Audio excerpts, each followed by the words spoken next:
One more thing. Price of the brick going up. Spartans! What is your profession?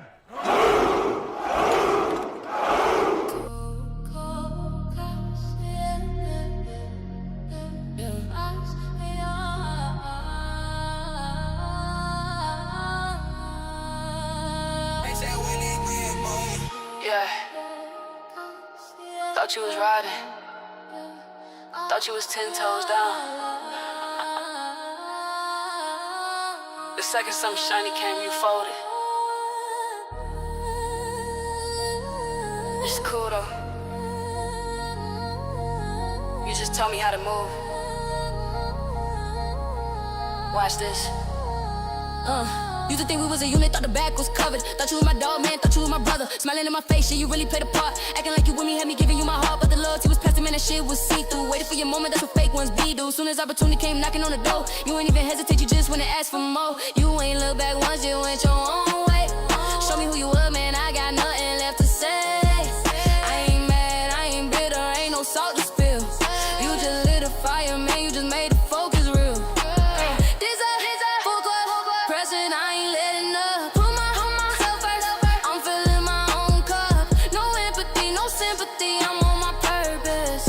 Y'all just flaky people, man, you make me nervous. This a full court pressing, I am all out focused. You ain't on my team, then you just a locust.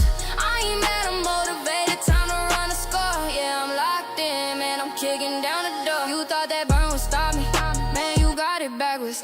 You just gave me fuel, man, I'm moving only faster. I ain't got no time for what a flaky person says. I am on a mission, you are in my way. I'm cutting off the dead weight, I don't care who suffers. If you ain't with vision, then you're undercovers. Sleeping on the grind, I am wide awake. Every year you hitting me, just tell me what to take. And I'm taking everything I am putting first. All that fake love, man, it was a damn curse. Now the curse is broken, now I see the path. You just woke the monster, you can do the math. Yeah, this a full court, press it, I ain't letting up. Put myself first, I'm filling my own cup. No empathy, no sympathy, I'm on my purpose. Y'all just flaky people, man, you make me nervous. This a full court, press it, I am all out focused. Who ain't in my team, then you're just a locust. I ain't mad, I'm motivated, time to run the score. Yeah, I'm locked in, man, I'm kicking down the door. So I don't look around, I just look ahead. Every promise that I made to myself is fed. All focus, all gas, I ain't gotta brag. I don't care about your feelings or your new mistake. You made your choice, and now I'm making mine. My purpose is the only thing I see. I'm on the line, you are just a ghost, man, a lesson that I learned. Thanks for showing me that my own back is all I earn. So I'm holding it down, I'm the one I trust. Turning all the betrayal right in the dust. Watch me build an empire while you watch me from the side. Should've stayed down, man, you should've learned to ride. Full court present. All focus, all out.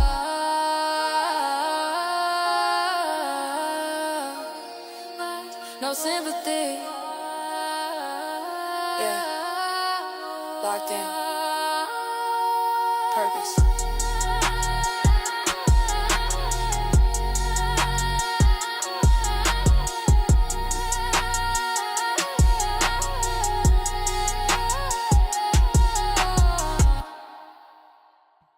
Welcome, welcome, welcome. How is everyone doing on this beautiful, beautiful Sunday afternoon? Is it? Sunday afternoon. It's January 11th, 2026. Okay, let's give us a round of applause. We are here. We are working. Guess what? It's the playoffs. It is the playoffs. But we still got to work, because guess what? While these athletes are making millions and millions of dollars, we can enjoy their athleticism, all their talent, but we always need to continue to build up our talent, our skills, our tech athleticism as well. And that's what we're doing today. That's what we're doing now. We have a great show lined up for us today. I'm going to be starting off with, why do so many perfectionists fail in tech? Then we're going to get into our first break time topic, work. Next break time topic, work. And you know how it goes. You know how it goes. I'm liking the format change a little bit, moving the break to the first slot. That way we can finish off on our working segment and then we get up out of here. But before we do any of that, how are you guys doing? How are you guys doing today?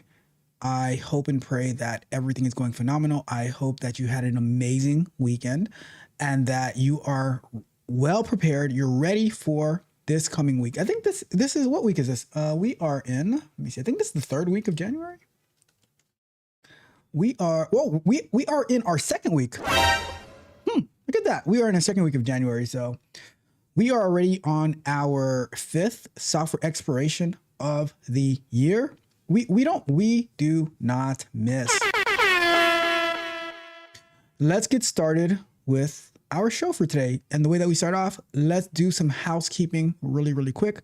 First and foremost, thank you to all of my friends for tuning into the channel, everyone who has subscribed, everyone who allows me to add just a little, even if you watch for 30 seconds and you get something out of it. Thank you so much for allowing me to add value into your life. I appreciate you. Shout out to my tech barbarians. Today at 5:30 Eastern time, I am going to be posting our Scrum Night from last Sunday, our first Scrum Night of 2026, and I have a major surprise for you all on that Scrum Night. You will be able to find it at techcoachralph.dev, where you can level up with me, join our Scrum Nights, join our Vibe Code and Chills. It's open for like the Vibe Code and Chills. Anything you want to talk about, join us. And it's a Google Meet. I also stream it live to Patreon. Have the conversation, ask any questions, study plans, whatever it is that you need. You can come and talk to us. We collaborate. I review the different apps that we're working on, the ones that don't make it onto the YouTube channel much. We talk about it, how I'm coaching my people, all of that good stuff. That is at techcoachralph.dev. Shout out to all of my tech barbarians. We are the very best. We the best.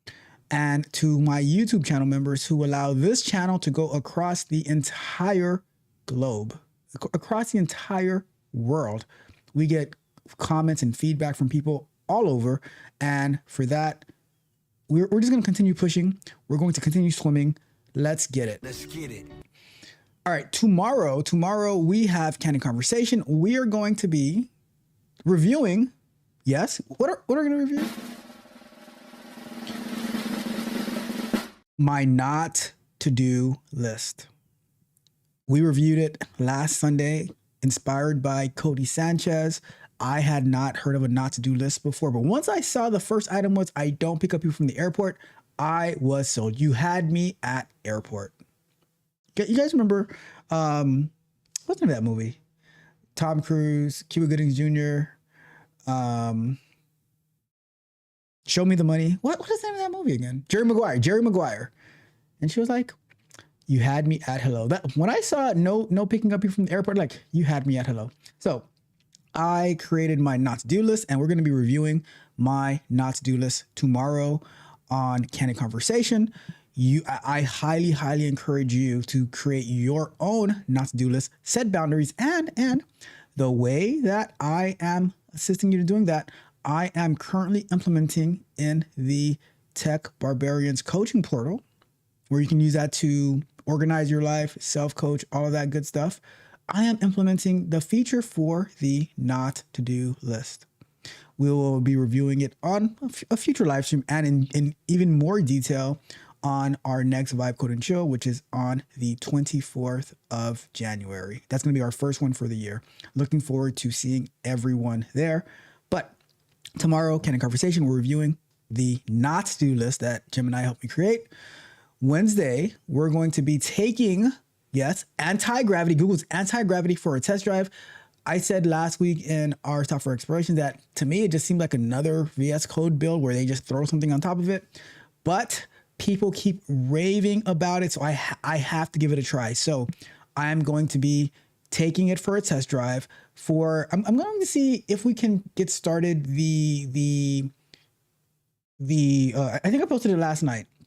The shorts syndicator, like where it pushes out to all the major platforms, I'm going to ask Anti-Gravity if it can help me create it to see how it goes, and I will share that with you, and I will give you my feedback, my raw feedback as I'm using it to let you know. Normally I'll do it on a live stream, but I just don't have the space for it in a live stream at the moment. So we shall see.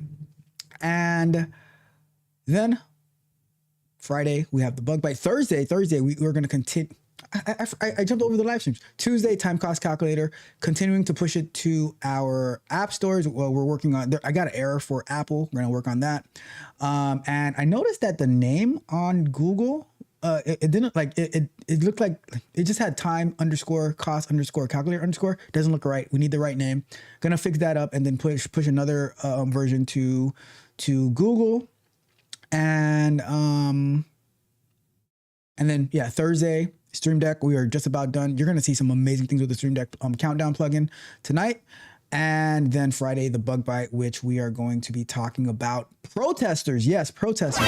However, it is not political protesters. We're going to be talking about Uber and Lyft protesting, their drivers protesting against Waymo. Yes, against Waymo, because they are upset that allegedly Waymo's not safe, but we all know that they feel like their job is being taken away.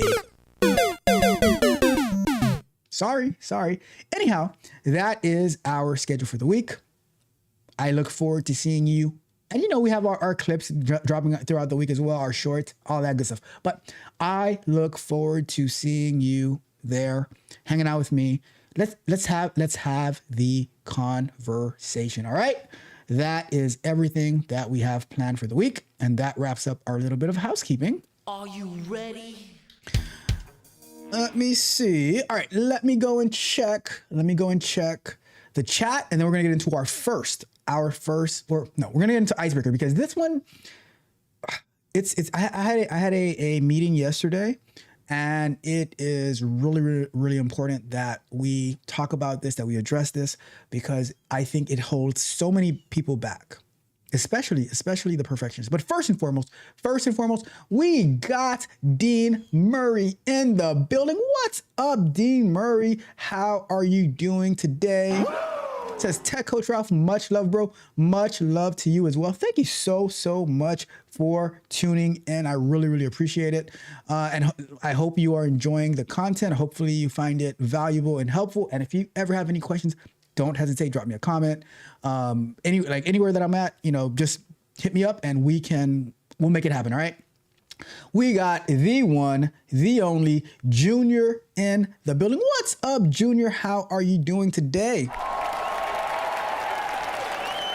Junior says, what's up, family? What's good with you, Junior? Hopefully everything is going absolutely phenomenal. I mean, never, you know what? I take it back. I know everything is going absolutely phenomenal for Junior, but out of respect, I have to say it anyways. But shout out to my guy, Junior. Truly, truly appreciate you as always. All right. So let's jump into this icebreaker real quick. Why do perfectionists rarely survive in the tech space? So here's my take on it. And when I say perfectionist, I mean, and this is not all, of course, not all, but people who they went through school and they always had straight A's. And if they were to get like a B or something like that, their parents were like, what is going on here? How dare you? That's how it be. And they get brought up with this very, very strong sense of perfection. And so now, they go through high school, they go through college, and now their college GPA, they have like a perfect 5.0 GPA, and they did all the honor classes. They can study, right? Math, they can study. Science, they can study. They can memorize really well. They can take tests really well. And then, they might get, the type of jobs they might get, you might be a doctor, because to be a doctor, you kind of have to be perfect. you know, for the most part. They can be a nurse, like all these roles, which they're really, really good jobs, really, really good roles, but they put you in a sense of like, it matches that perfection aspect of it, right?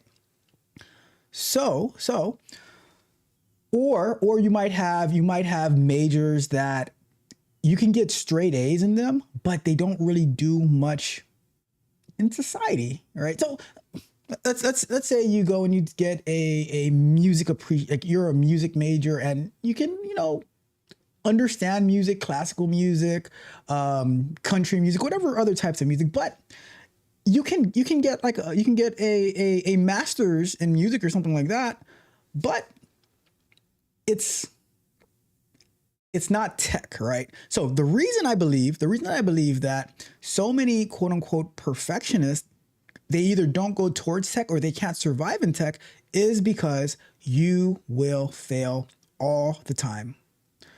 And if you have a strong ego, if you don't like to get criticism and feedback, if you don't like to fail, you're going to, like, as soon as you see, let me give you an example.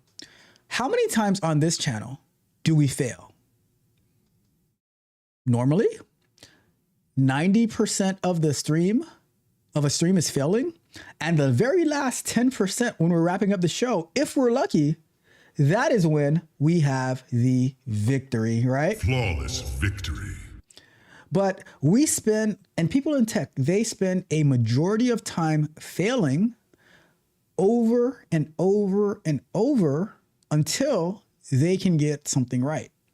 So for the people who look for shortcuts, for the people who they're like, how can I do less, or how can I do more with less? So we're always quote unquote scheming. How can we make things more efficient, more valuable? So we're always looking for strategy. And in those strategies, we make improvements based off of our consistent and constant failure. But for the perfectionist, it is so hard for them to deal with that failure that it gets hard. So like, oh, let me start pulling back. But through failure, through pain, through fire, that is where masterpieces are built. So, and that's why I think that these different tech fields, these different tech roles, it is hard for the perfectionist, because you can have in your mind, oh, this code that I wrote is absolutely perfect. And then you send it up for code review and they slaughter your ideas, your code, and they're pointing out valid stuff, and you are feeling some type of way about it. You're like, what? And it teaches you that, you know what? I am not perfect. But guess what?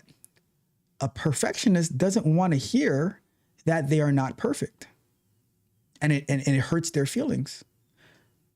So it takes time to make that adjustment, make that adaptation. So talking about the conversation I was having yesterday, when I'm coaching people and I'm talking to people and they're telling me like, oh, I'm afraid. I'm like, what are you afraid about? I'm afraid of failing. I'm like, but to be honest with you, nobody really cares if you fail or not.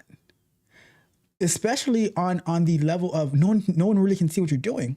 So when you're learning something and you don't know where to start out, like just try something. And then from you trying something and it failed, because I'm gonna guarantee you, anything you do the very first time, you're gonna fail at it, right? I'm gonna say 99.9% of the time you're gonna fail at it. When you first started to learn how to walk, did you fall? Did you stumble? Yes, you did. So for me, I'm like, I look forward to failing, because in that failure, I am going to learn so much on how I can apply that failure to the next thing. That is a strategy. That's my strategy. I learn through failure. But if I had the idea that I am a perfectionist, then I would get so discouraged and I would run away. and that doesn't work. The top builders, the top winners, they have failed over and over and over again. When we take a look at, let's use athletes for a second. Let's take a look at LeBron James. He is one of the best basketball players, right? But he's failed a lot. He's accomplished a lot, but he's failed a lot as well. Out of however many championships he's been to, he's lost X amount. But guess what? What about the ones that he wins, that he won? People, if they don't like you, they'll look at your losses. And if they do like you, they'll look at your wins. But what you need to do is look at your development, look at your achievements, look at your ability to grow. And if you quit after you only really fail when you quit. Other than that, it's just another attempt. Be willing to attempt. Be willing to try. Stop. I would rather be a perfect failure and win those last 10% where it really matters, instead of hoping to get it on the first try. And then it's like, if I don't get it on the first try, then I'm not doing anything at all. But the fact that I don't think I'm going to get it on the first try, I'm not even going to try, that is a recipe. It's not going to work. It is not going to work. So that's why I see that people who are perfectionists, they rarely survive in the tech space, because they don't, if they try and they get some feedback or they get trouble with code compiling and stuff like that, they're like, no, it's not for me. It's not for me. It's too boring, whatever. But if they actually would put in the time, the consistency, they're going to start to innovate. I'm going to leave you with this. Here's a question. Are perfectionists innovators? Because you're never going to create something perfect on your first shot. So for me, I'm always thinking, okay, what else can we do? What else can we build? How can we move here? How can we push further, push the line and go from there, right? So anyways, that's it.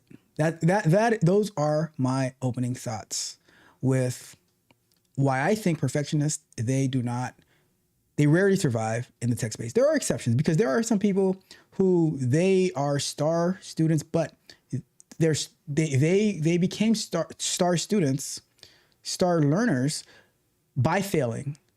And because they continue to try again, they become perfectionists, but they're still able to deal with the failure, right? Anyways, those are my thoughts. Those are my thoughts.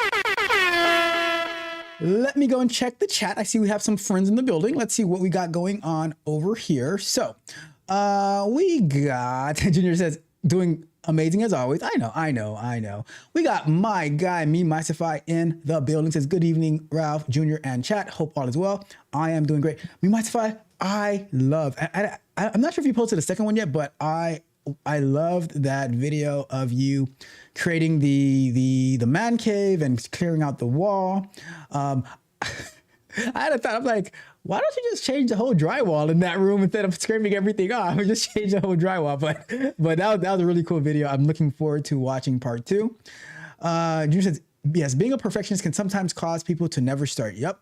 And then you start having that analysis paralysis where you're just thinking, and you have 6 months of thinking, and then when it comes time to start, you never do it. So for me, as soon as I get the thought, let's give it a try. And you're gonna see in our break time topics today why it's important to actually start and how much you can do, right?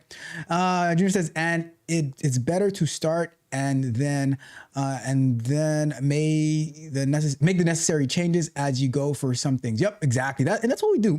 And that's what building stuff is. You learn from what you did to make adjustments to make it better in the future. I mean, and everything that we've done here, it's like, oh, I see how this is. I wonder if we could do this. And then Junior's the one who asked, could we add the on screen, and then your car is like, oh, I want, since last year, your car's like, oh, I want the flip down. And we have all that working. just by trying things and going and iterating on them over and over and over again. Let me see. We have Gain in the building. Says Ralph is my father's name. Shout out to your father. Says, what's the tech space? So basically the tech space is, you know, software development industry, AI industry, cybersecurity industry, all like building applications, building infrastructure, data centers, all of that is a tech space. And, you know, so that's the tech space. And I was talking about how a lot of people who are perfectionists, they struggle in that space because of you will never get everything right on the first shot.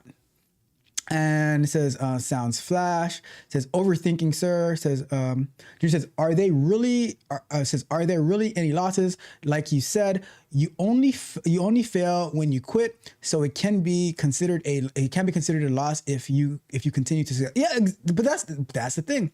If you keep going at it until you figure it out, it's just many steps that you're taking, many reps that you're taking. There's a concept that you don't master something until you have 10,000 reps in, right? And for jujitsu, for example, I am going into, like, in June, it's going to be 6 years training jujitsu. Still things that I learned on my first week of jujitsu, they're finally starting to make sense. It's crazy. Things that I learned on my first week. Now I'm like, as I'm training, as I'm doing all that, I'm like, oh, this makes so much more sense now today on my going into my 6th year. This makes sense. But that's because you're putting those reps in. I have probably done 10,000. I can't, at least 10,000 sparring sessions, you know, but that's how you build it. That's how you learn it. Repetition, thinking, being able to slow down your mind as you get bigger and bigger and bigger. All right. Let me see. It says, that's me, mostly research. That's why I just decided to start with the videos. The experience is what teaches us to make it better. Exactly. And then just today, well, I thought about it a couple of days ago, but just today I started implementing it. I found a way to make my editing process faster. And then I'm like, oh, OBS has there's a video format called hybrid MP4s where you can put in like the timestamp, the chapter markers, and then when I import it into DaVinci or you import it into like Premiere, it will already have it cut at the certain spots for you. So I'm like, oh, this is gonna save me time. Create a template. So now I'm getting acclimated with that. But if you never actually research and start, then you're not gonna think about it. Let me see. All right. So we're good. We are good with that. Now let's go jump into our first topic of today, where we're going to be talking about a Google engineer who is talking about vibe coding and where it's headed. All right, so let's go ahead and jump into that. Google engineer, AI built an app in 1 hour. It took us 1 year to build it. Let's go. So this article is brought to us by Indian Express. It says, let me zoom in one more time. All right. It says, I'm not joking. Google engineer stunned after AI coding tool built in 1 hour. What her team spent a year on. Let me zoom out a bit. All right, so, and it says the Google engineer encouraged people who doubt AI coding agents to try them in areas where they have already deep expertise. Smart. That's very smart. So let's see what happens. It says Jana Dogan, a principal engineer at Google who works on the Gemini API, recently shared a mind-boggling experience on testing Anthropic's Cloud Code in AI-powered coding assistant. Why is a Gemini engineer using Cloud. I'm sorry, I get distracted. It says, in a post on X, Dogan stated that she provided Cloud Code with a problem description, and within 1 hour, she received a result that closely matched what her Google team had been working on for the past year. Dogan goes on to explain that the task involved distributed agent orchestrators, which are systems that coordinate multiple AI agents. Dogan added that Google had tried many approaches to this problem, but had not reached a final design. I'm not joking, and this isn't funny. We have been trying to build distributed agents orchestrators at Google since last year. There are various options. Not everyone is aligned. I gave Cloud Code a description of the problem and it generated what we built last year in 1 hour.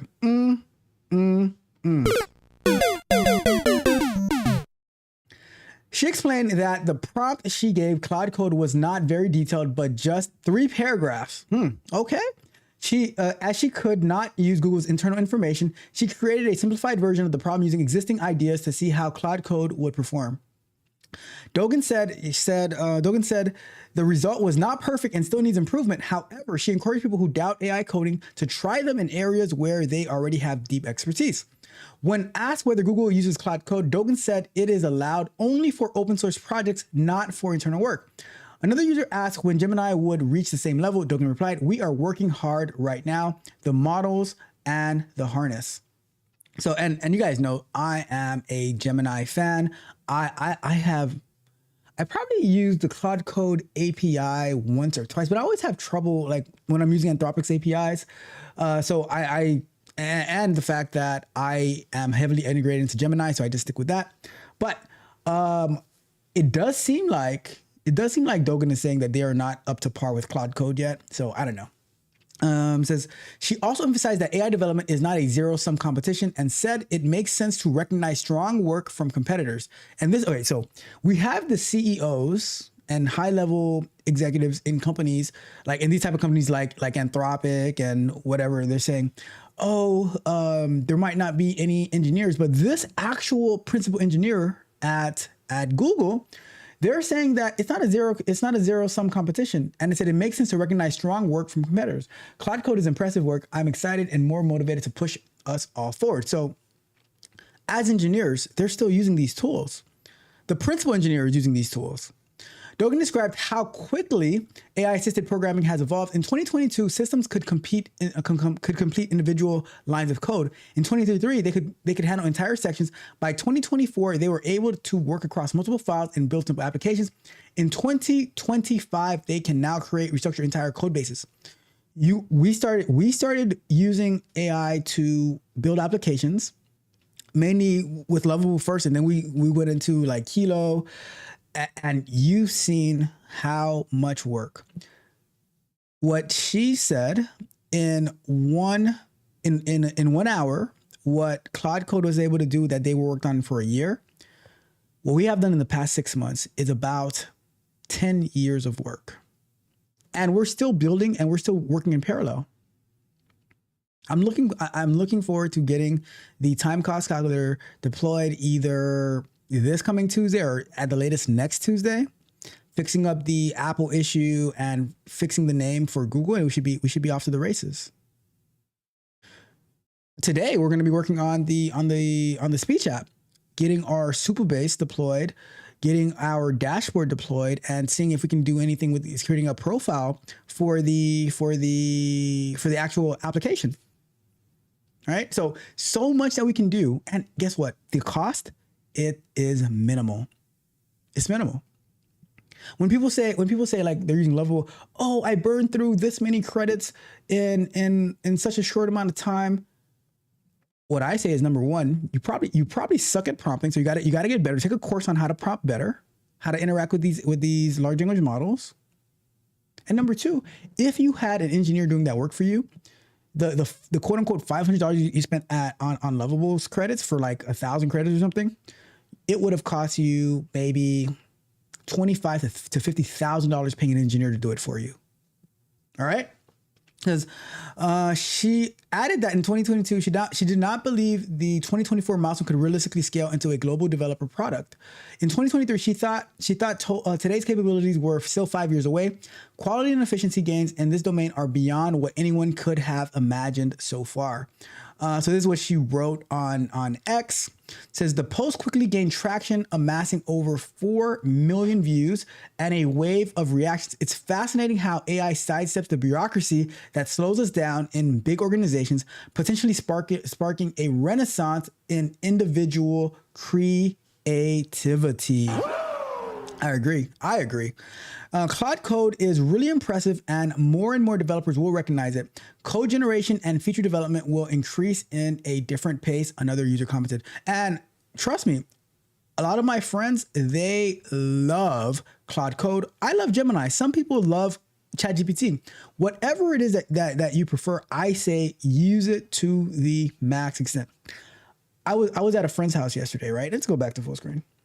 I was at a friend's house yesterday, and I was telling them, like, one of them, they're both of them in the tech space. One of them, they're in QA and they're using AI on a regular basis. The other one, I said, how much are you using QA for your day-to-day activities? Oh, not too much. I'm like, use it every single day.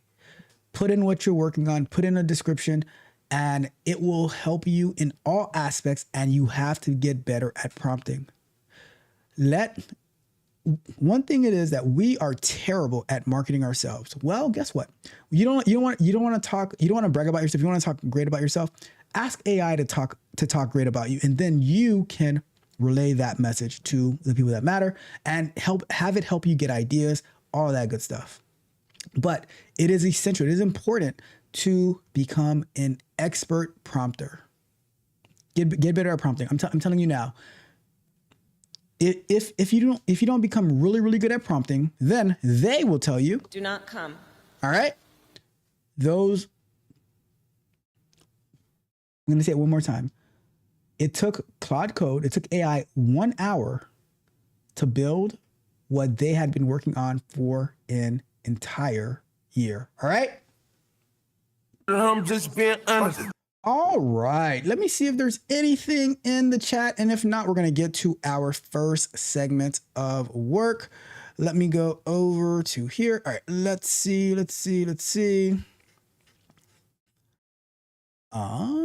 We got... My suffice says, I actually dropped part 2 on Friday and part 3 at noon. Okay, cool. Perfect. So we have 3 parts. I'm going to go and check those out tonight because I want to see what comes next. And I'm just interested in seeing like how the whole thing, because Memify is taking us through a journey. So the same way I build these applications and I take you through that journey, Memify, he takes us through the journeys of him working on his cars, and now is going to be building the man cave. And when I heard that pipe bursting story, I was like, oh my God, how could this happen? But so it's a great video. You guys go check out Memify's channel and go follow him on his journey as he built out the man cave in his house. All right. So let me open up my software. It is, what do we need? WebStorm. And we're going to need Gemini as well. Open up the right project and we're going to get started. All right. Oh, and once you see the enhancements that I made on the flip down clock and on the Stream Deck plugin, you are going to be blown away. All right. Let's say this window. Move this over here. All right. So let's go ahead and get started with our first segment of the show. It's time to do. Okay, so we need to deploy our app, our Supabase first, foremost. So deploy Supabase, deploy the dashboard, and then work on the mobile app. One thing I want to add to the mobile app is controlling your profile from there. But the most important thing for today is getting Supabase online. And we are going to start off by going to Gemini. And I'm going to say, I'm ready. Well, I don't want to say that.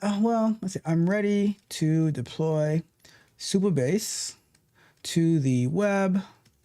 I want to install it on DigitalOcean. Can you provide me a walkthrough to deploy my local host Supabase to DigitalOcean? And we are going to need 2 versions on DigitalOcean in admin, or not admin, in what do I call it? A staging / dev and a production.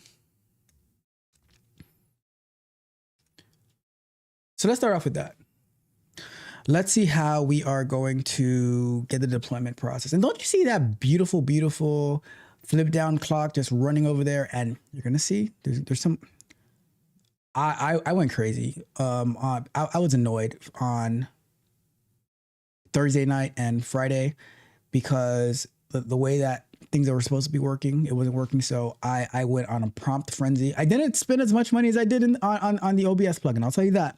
But I got it working, and so many customizable features that we're going to be reviewing on Thursday. So definitely want to tune in to see what we did with this coach countdown. All right, so to deploy your local Supabase instance to DigitalOcean with separate staging and production environments, the most robust approach is using Docker Compose on 2 separate droplets. This ensures that if staging crashes, production remains untouched. That's a good point. Here's your walkthrough. Phase 1, infrastructure setup. DigitalOcean will create 2 identical servers. Separation at the server level is safer than trying to run 2 instances on 1 machine, which creates a port conflict and resource contention. Create the droplet. So this so I'm not going to read through each of those because we're going to do that. DNS configuration. We do not have a domain yet. Ooh. I think all right, so what we'll do for the staging, we'll use techcoachralph.dev. We can probably do staging.speakprecisely.techcoachralph.dev. Something like that. Okay, yeah, all right, so we got it. And then when we do it for production, so maybe part of the goal is getting a domain name. All right, so let's see, installing Supabase. So we're gonna SSH into the root with your droplet ID, and then see Supabase nano. So I'm just skimming through this real quick. See, last time we tried Docker Compose, I don't know if it worked that well. Securing with SSL, migrating localhost data to remote. Okay, so that way we can do that backup. So then the production workflow will repeat those. All right, well, I am a big advocate of going from concept to working on it very, very quickly. So what I'm going to do, I'm going to open up DigitalOcean. Drop that in there. Let's log in. So I'm just logging into DigitalOcean first. Sign up with Google.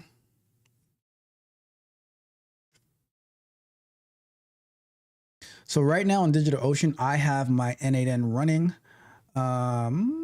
All right.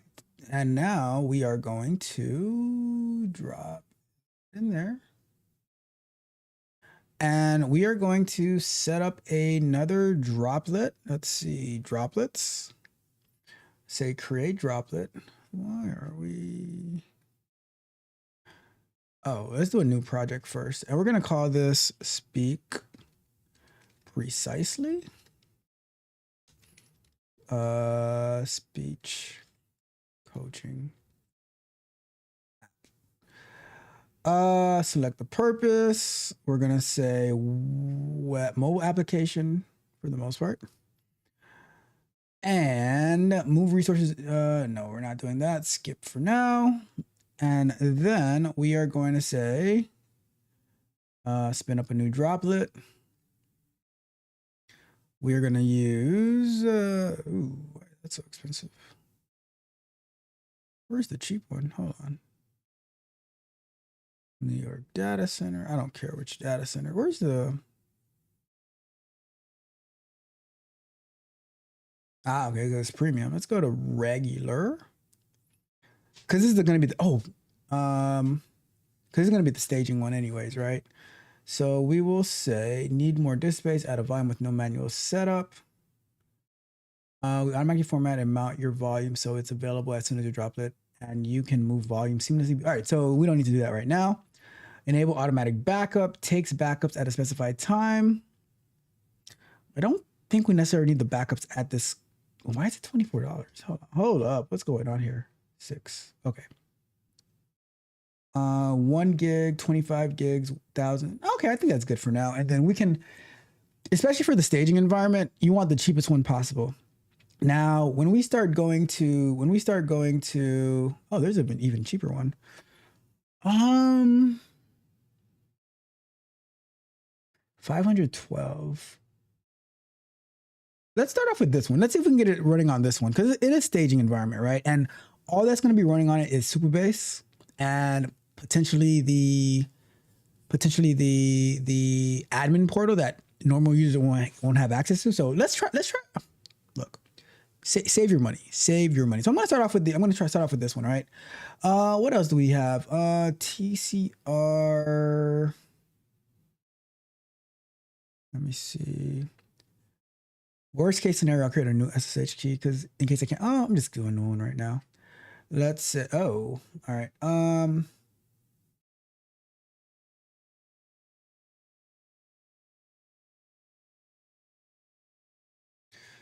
We'll come back to this. Let's go ahead. Let's get the droplet created. Worry-free managed database. Our scalable database cluster service includes daily backups.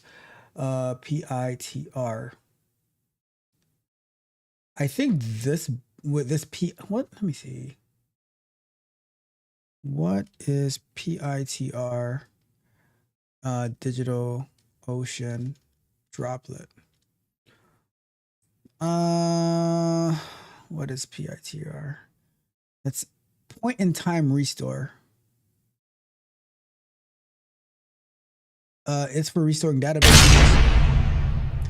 Shout out to Julia Murray. Thank you so much for subscribing. I appreciate you. Hopefully I am able to add a lot of valuable tech content. All right. But we are saying, let's see.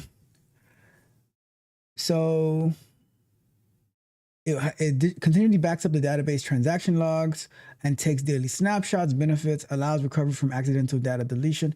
So for now, we don't need that, especially the fact that it's going to be on, oh, this is free. So add improved metrics and monitoring alerting. Let's put that on there.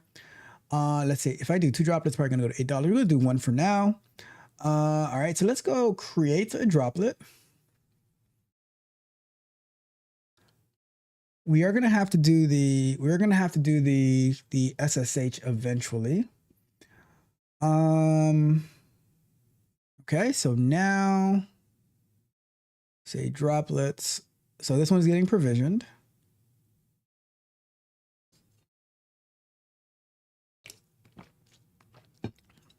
And I'll say this, I've had no issues working with, what did I say that? Yeah, I'll say I've had no issues working with DigitalOcean. All right, so we're set up. We have an IP address. Let's go back to Gemini. So it says minimum 4 gigs of RAM. What? Supabase has 1 gig or 2 gig will crash. Okay, fair enough. Why 2? Oh, okay, so 2 droplets because of the prod. So I'm gonna go with, so all right, let's upgrade. That's why it is important to read the instructions. Select marketplace search. Okay, so let's go back. All right, so I'm gonna get rid of this. me go to this one. Let me see. Can I? Always important to read the instructions. I'm going to go and say, let's go back to droplets. Let's say destroy. It's going to be easier to just destroy it right now. Copy that, paste that. Let's say destroy, and let's run through this creation real quick. So let's say droplets, New York. So they said to use the regular. They want this one? That is a lot. You're asking for a lot right now. $24. 4 gigs, 2 V CPUs. This one right here. All right. Let's start off with that one. And what else did they say? 1 or 2 gig drops will crash. Let's give it a host name. Where do you add the host name? So I'll leave this one for now. Connect to your droplet as root via password. Let's see, advanced IPv6. So all right, so host name, we're gonna say the host name is going to be, let's say speak precisely, Supabase staging. We go in here. So it's just, oh my God, one droplet is. So something with this, I might have to shut down because I do not want to pay $24 a month for something that's not going to be used on a regular basis. So probably for now, when I'm working on it, I'll turn it on and turn it off. But I'm not trying to pay $24 a month for something that we work on once a week. So maybe that'll be part of the process to turn on and off as necessary. So, but we'll do that. We shall do that. Okay. Let's go here and we're going to, so what else did they say? Let me not skip over steps. All right. So host names, and then we're going to get to pick your, so then the DNS configuration. Is there any DNS configuration in here? IPv6. Nope. All right. So we're going to say create the droplet. Let's try that again. And settings, environment, staging, mobile application. This is my default project. Let's go save. And we go to resources.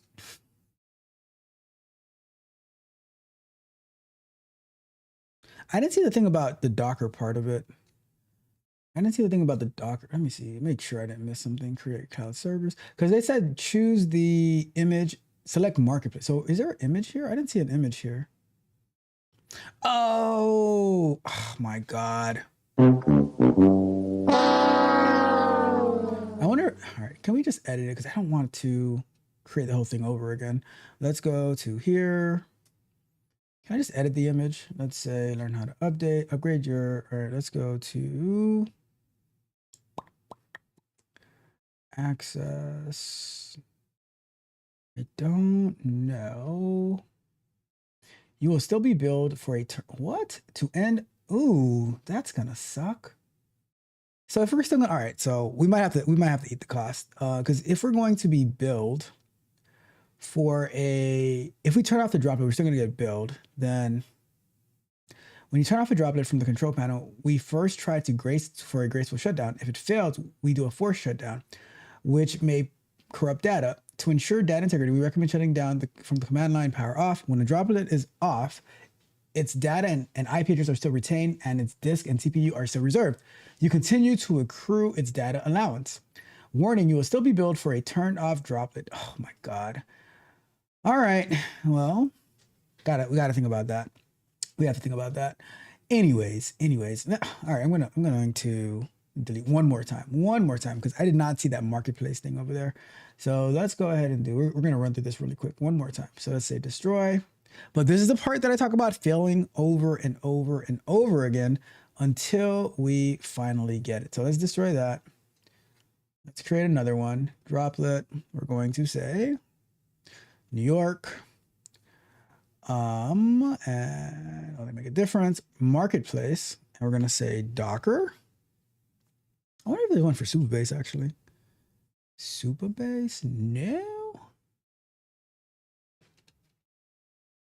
Oh, there is one for Supabase.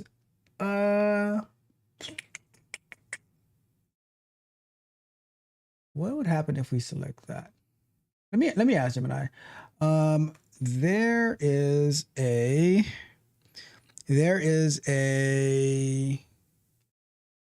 Supabase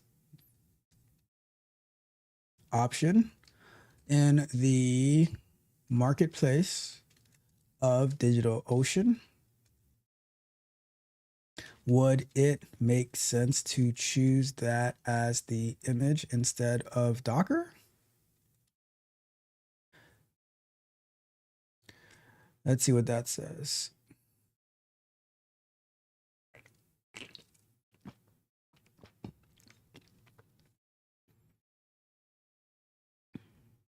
Because if we're doing Supabase, could we go straight to Supabase and override the whole Docker part? The short answer is no. Stick with the Docker plan. While Supabase marketplace image exists, it actually just a script that installs Docker and runs the exact same command I listed above for staging versus production. The one-click Supabase image is often more trouble than it's worth.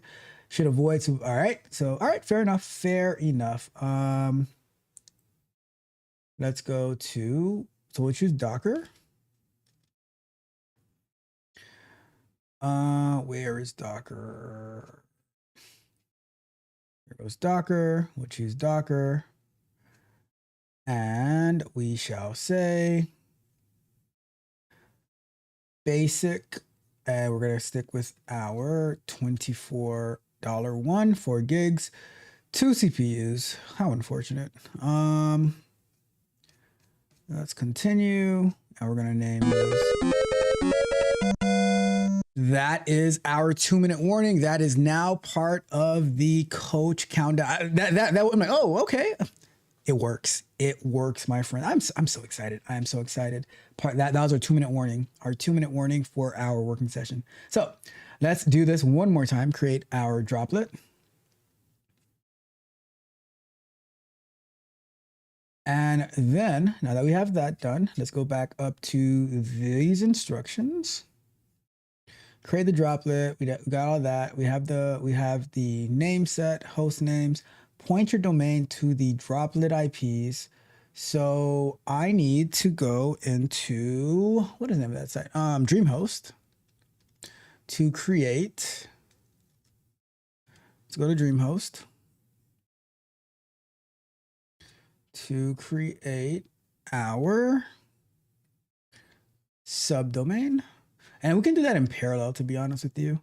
I'm going to actually go here first, and I'm going to go to websites, manage websites. Go to techcoachralph.dev. And we are going to go to, all right, let's do this. We're going to say add a website. And we're going to say start typing an existing domain or a new one. Let's say techcoachralph.dev. Create a subdomain, and we're going to say let's say api.staging.speak precisely. Lunch break. Tech Coach Ralph. So or not that one. techcoachralph.dev. So we'll have api.staging.speakprecisely.techcoachralph.dev, right? And then we will do continue. Shoot. Oh, actually, no, it's only set up DNS only. Okay, do I need to do it there? No, I can do it actually. Let's go back real quick. Let's go back. I think I can just do it over here, and I say DNS. And let's just set this up. Add, and we're gonna say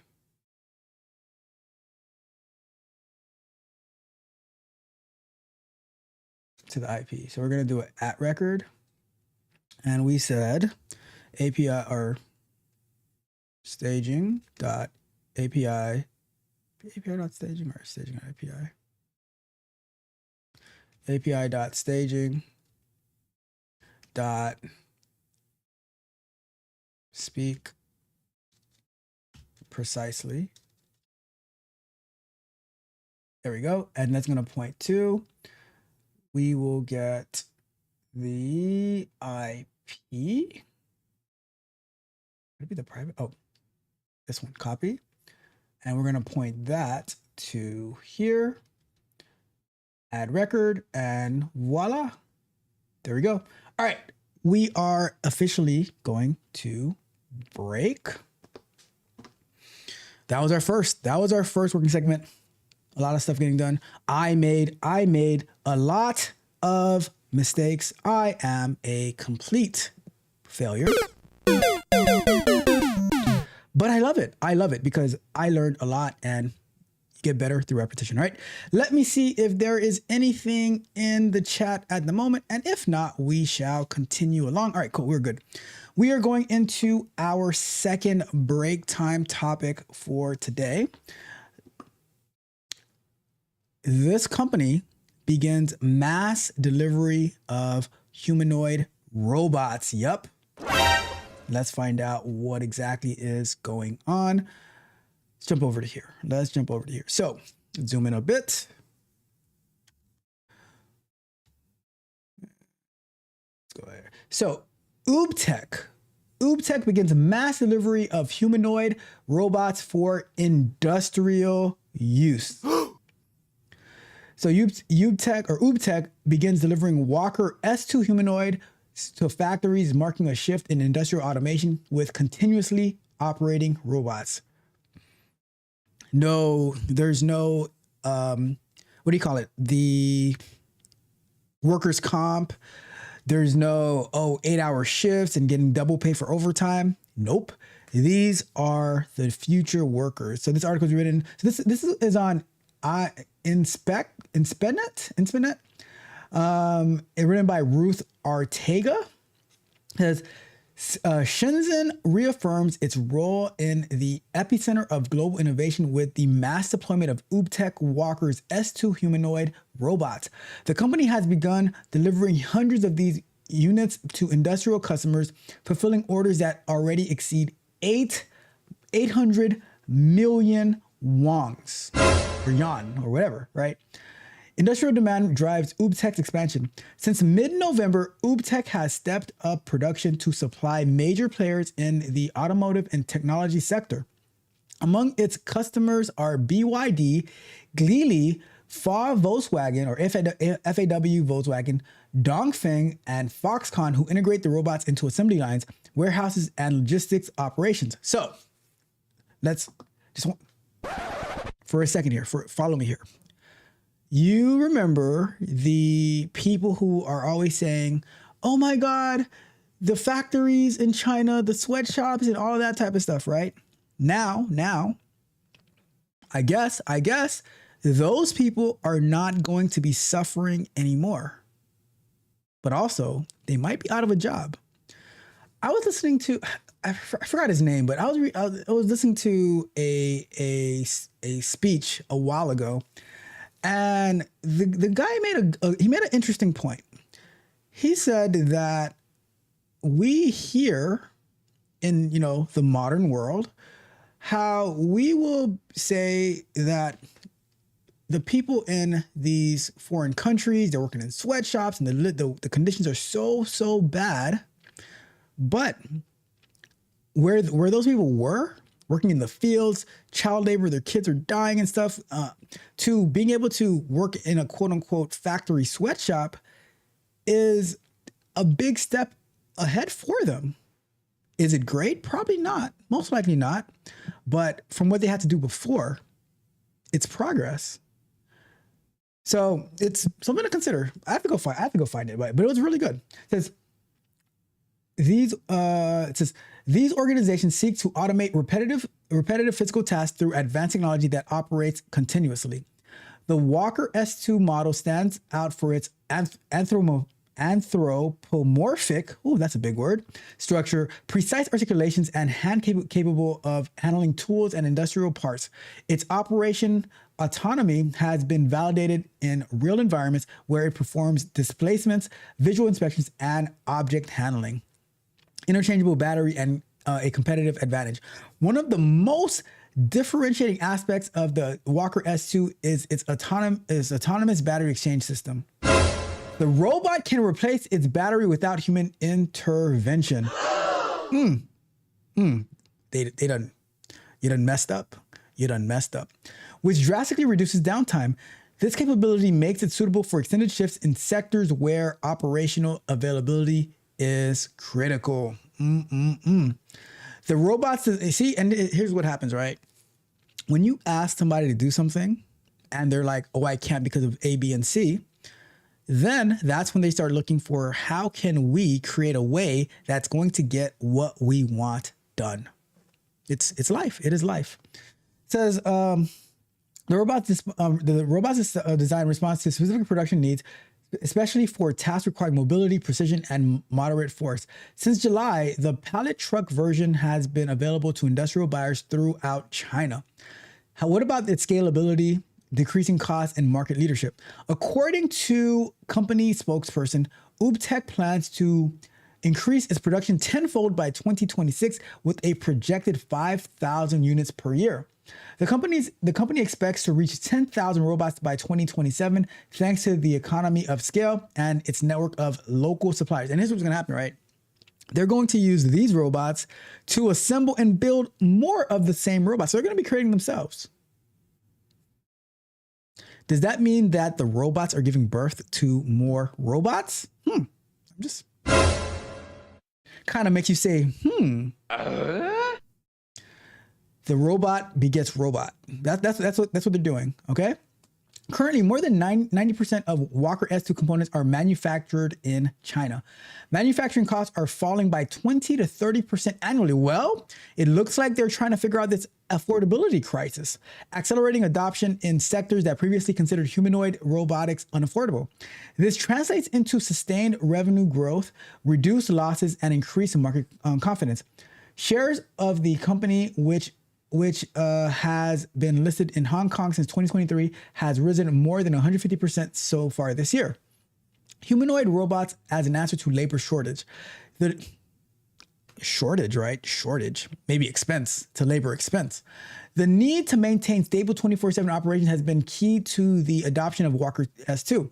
Companies in provinces such as Hubei, hopefully I'm saying those right, Guanex, and Sichuan have made significant acquisitions. Robots are already performing functions in high labor demand contexts, especially in areas with a shortage of skilled personnel. With this initiative, UBTech not only increases its production capacity, but also strengthens its presence in the emerging humanoid automation market. Continuous data integrations and embedded learning reinforce its capabilities of AI's capabilities in industrial environments. Walker S2 represents a firm step towards the coexistence of human and robotic labor under collaborative production models driven by efficiency, autonomy, and scalability. If you have not seen the movie I think it's on Amazon Prime, called, what is the name of that movie? I was just talking about it the other day. Let me see. Amazon Prime. Yeah, movie. It is called, what is it called? The Creator. If you have not seen The Creator, this is going way too much in line with it. Check out The Creator on Amazon. On Amazon Prime, all right? But let me know your thoughts. What do you think about these? And here's another question. Is the US going to ban the UBTech humanoid robot from hitting our shores? Because if it is 90% made in China, that means the Chinese government probably has a very, very strong hold on it. We would be deploying Chinese humanoid soldiers on our shores. we don't want we don't want that, right? We don't want that. Anyhow, let's go ahead and get back to work. Let's get back to work. Let me see if there's anything in the chat. We're good to go. We are good to go. Let's get to our next working segment. Let's go! Let's go! Okay, so we are looking at over here. So point your domains to the droplets IP. Let me see. I did that. And we are going to, so I wonder if I actually go to, if that's going to do anything. If I go to here, .techcoachralph.dev, what happens with that? Maybe nothing yet because nothing exists there. All right, let's keep going. So SSH into your droplet. We're going to go to, so they want us to do,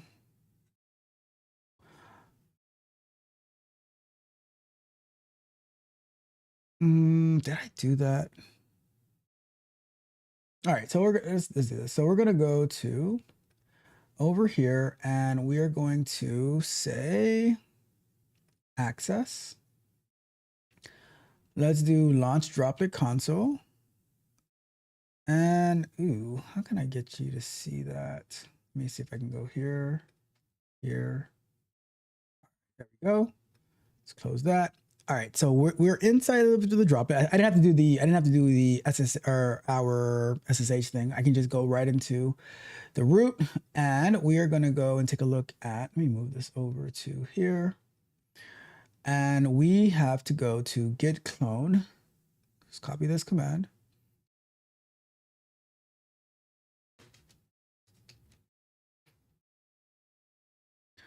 Let's follow the instructions by Gemini for now, but I remember last time trying to get Supabase on DigitalOcean. It wasn't the smoothest experience, so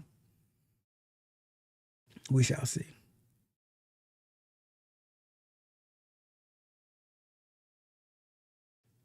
And we're gonna have to also add some limitations on who can access this. So we have it downloaded. Next up, we're gonna go into the Supabase folder. All right, Supabase Docker. Copy this. So we're gonna be copying the .env example to .env. We're gonna say copy that, and we're going to say they're using nano. I'm gonna use vim.env. And we have all of this over here. Dashboard password. This is insecure and should be updated. I am curious. Well, we haven't started it yet, so that's fair. Let's see what else they said to do. So what we can do, we can try to start it up and access it via this, and then we can make some changes afterwards. So crucial config changes to a strong, unique password, JWT secret, generate a new secure 32 character string. Add-on key, you cannot just make these up. You must generate valid JWT. Tips, use the Supabase JWT utils or an online JWT generator to create these. API external URL, set this to your domain at 8,000. Set up your front end app URL. Okay.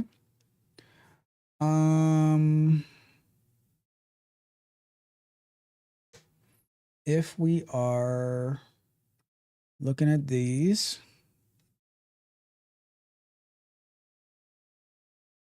so we need to change all of these. Where is it asking for? So the Postgres, where is it asking for the site URL though?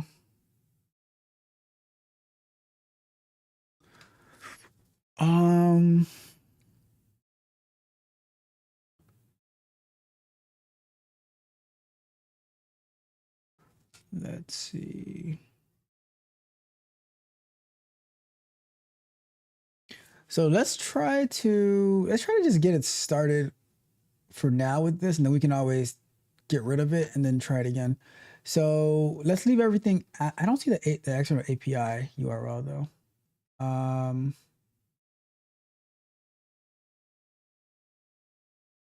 But let's just try to get it to start and see what we get. So let's do, then we can come back and update it afterwards. Let's go here, Q, Docker Compose up.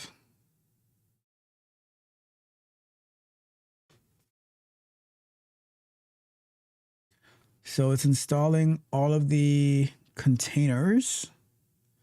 Well, it's pulling in all the images for Supabase, and then it's going to install the containers for it.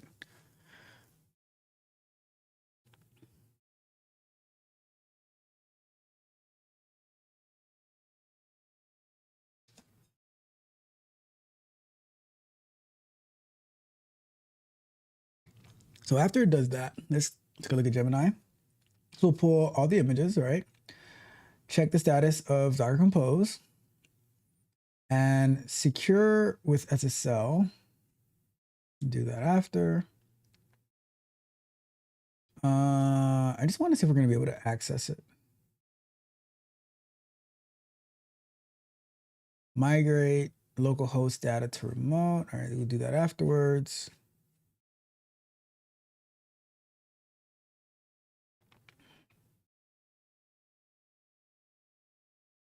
Let's take a look at. All right, so it's pulling all of the necessary images.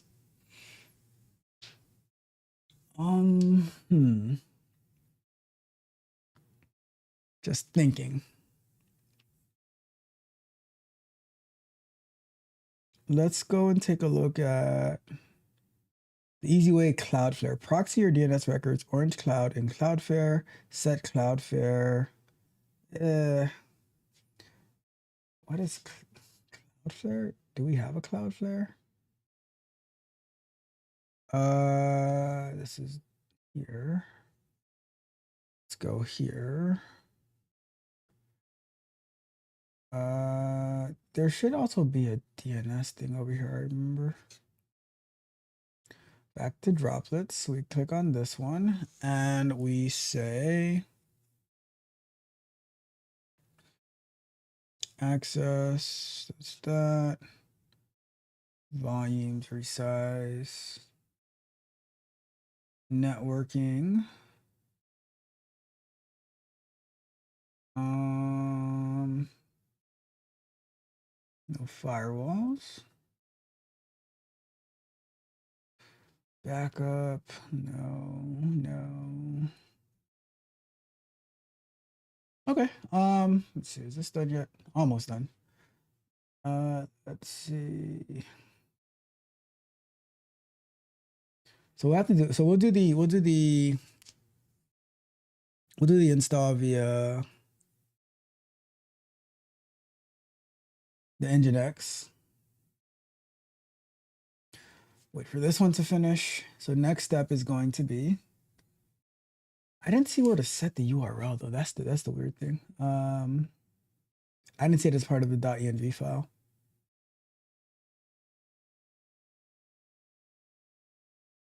All right, so everything's getting created. And then we'll destroy the whole thing. If we can see it up and running, then we'll destroy the whole thing and we will set the right keys for that. I would say, for lack of a better word, set up the right keys. Another issue. Should have did dash D. Well, did I do dash D? Oh, I did do dash D. All right, dash D is going to start it up in dash mode, so we can get started. All right, and I can keep my prompt or my terminal window.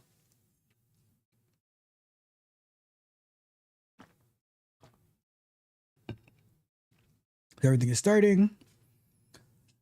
All right, so now if we say, if we go here, we can do 8,000. SSL, oh, SSL protocol error. So that's getting, okay. I wonder why I did on port 8,000. So now we have to do our SSL. So let's go to here. We started it. we are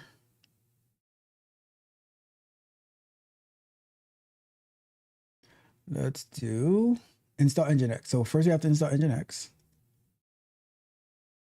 We have to go to install Nginx. Do you want to continue? Yes. So Nginx is like a web server, and we're gonna need that so that we can install our SSL on it. I remember we did it on the N8N server as well.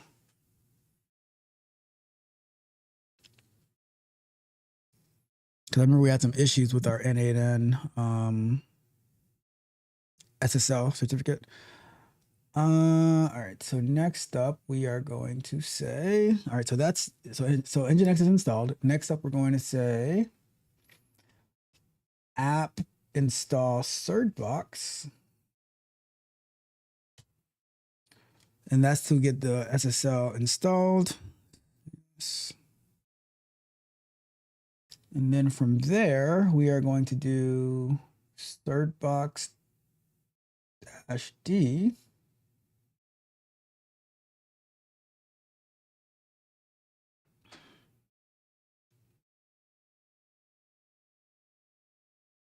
Wait for it to be done. All right, now we do this certbox Nginx, and we're gonna say this domain name. That's, you can't see it, but that's the API one. Copy that over, and we are gonna go over here,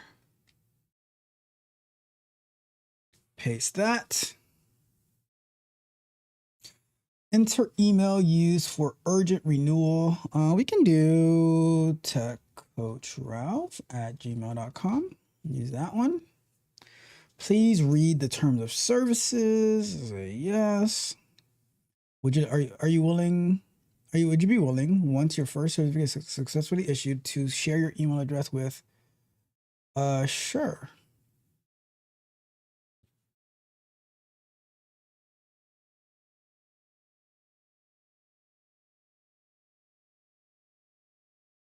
So now it's requesting a cert. Some challenges have failed. All right. Let's see what happened.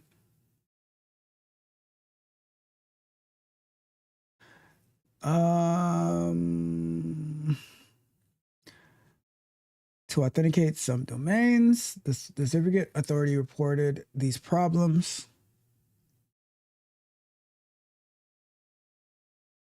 Timeout during connect, likely a firewall problem. The certificate authority failed to verify the temporary Nginx configuration. Ensure the listed domain points to this Nginx server and is accessible from the internet. It should, because it was able to get there. Try it one more time. If that doesn't work, then we shall make some modifications.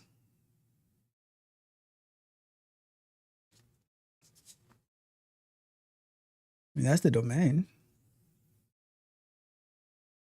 All right, so I'm going to copy this.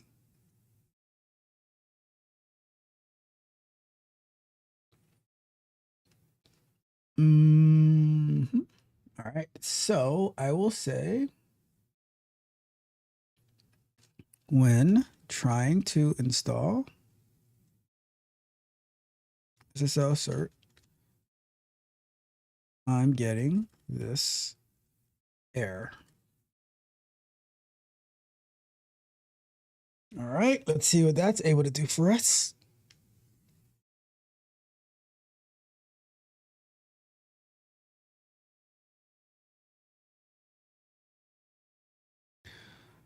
Let's see.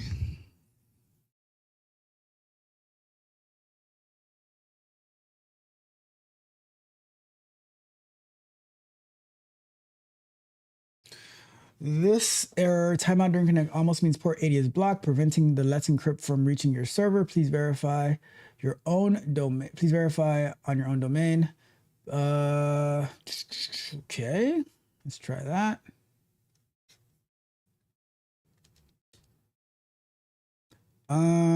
So there is no port 80 permission, so that's a problem. If it says status active, you don't need, if it says status active, you don't need Nginx full or 80 TCP in the list, and you need to allow it. So let's say, allow that. So added that rule, and then allow SSH if you haven't already. Pretty sure that is good, but let's do it anyways. And then we're gonna do that. Yes. And then we want to do that.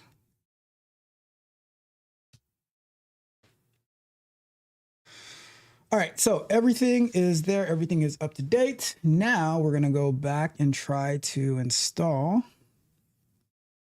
the cert. Hopefully that goes through this time.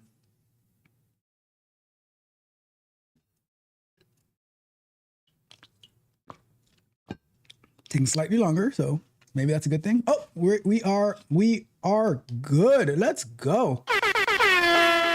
So now if we go over to here and we refresh, wait a second. Let me see if I go here. Okay, so this is working, but what port should we access? Let me see. Oh, I have an idea. Let's go back to here and let's do that status again. And so I can see that we have our open ports. Nginx full. I don't know if that means port 80, but how do we, in that case, how do we access? All right, so we have that. But they say go to port 80,000 or 8,000 for. Go to port 8,000 for.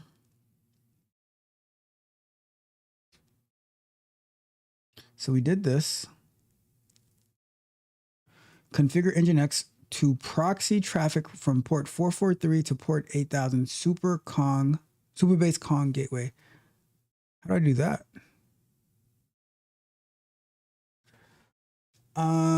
Let's see.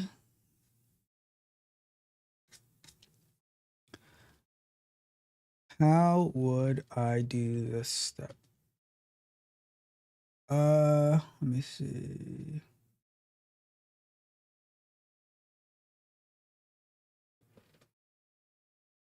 Let's see that. How do we do this step? And then we should be able to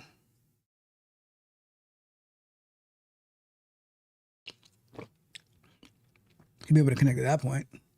What happened to my 2-minute warning? What happened to my 2-minute warning? I didn't get it this time. How unfortunate. Let me check my settings. Why didn't I get my 2-minute warning?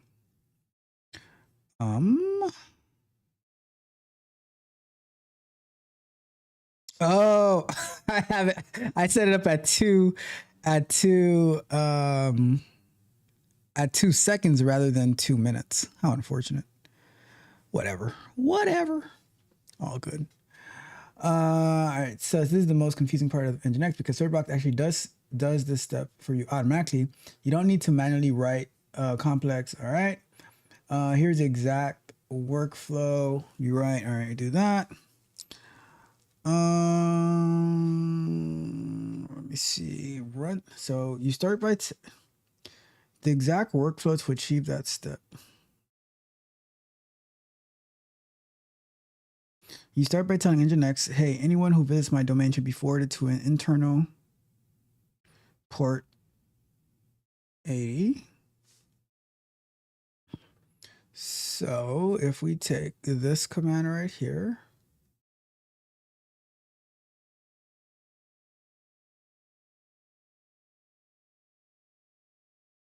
run this again.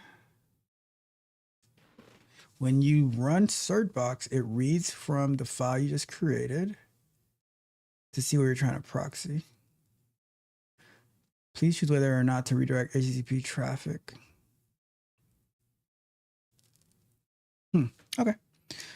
Let's go to here.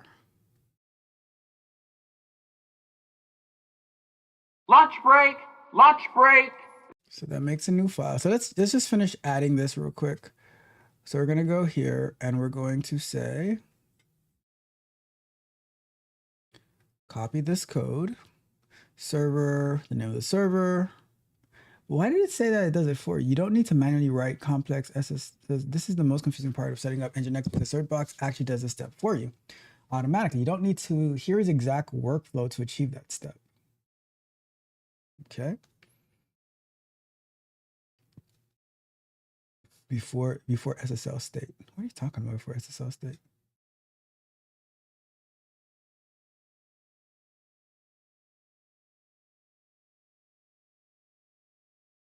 All right, I'm gonna leave it. We're gonna leave it at that because I'm gonna do some more investigation into this path to see what exactly is going on here, because this file isn't there. Let me see something. Nope.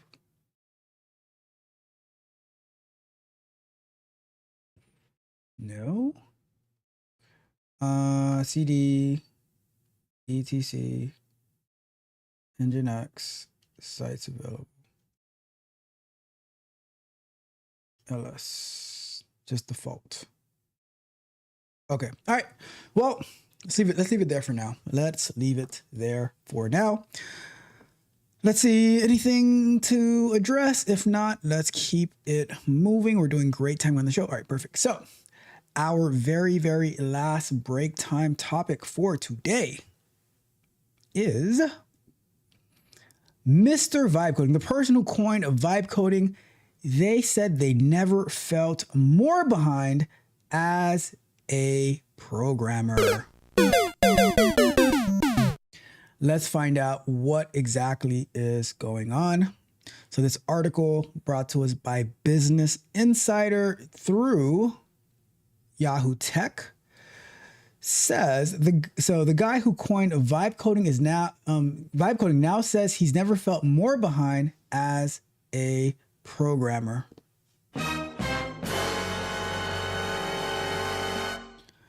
OpenAI alumni Andre Karpathy wrote on X that he's struggling to take full advantage of new programming tools. Karpathy, who coined the term vibe coding, wrote that he's never felt this behind as a programmer.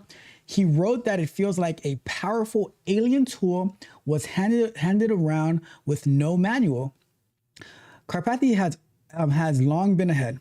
He was ahead of the AI boom, having worked as a founding member of OpenAI in 2015, long before competitors like Anthropic and xAI emerged. He also got into self-driving vehicles early, steering Tesla's autopilot efforts as its head of AI. Now, he says, I've never felt this much behind as a programmer. In an X post on Friday, Karpathy wrote that the industry was being dramatically refactored. If you guys know about software development, you know he's a developer. He said it's being dramatically refactored, not changed, not evolving, not updated, but refactored. As individual programmers contribute fewer and fewer codes of line. I have a sense that I could be 10x more powerful if I just properly string together what has become available over the last year-ish. He wrote, a failure to claim the boost feels decidedly like skill issue. A failure to claim the boost feels decidedly like skill issue. All right, this says AI has radically transformed the software engineering industry, introducing code editors like Cursor, Claude Code, Codex. In addition, we have Amazon Kiro. We have the Google's anti-gravity and all these coming out. All of them, and people can just make them like hotcakes, right? Says along with a slew of agentic software development tools. Business Insider's Amanda Hoover called 2025 the year coding changed forever.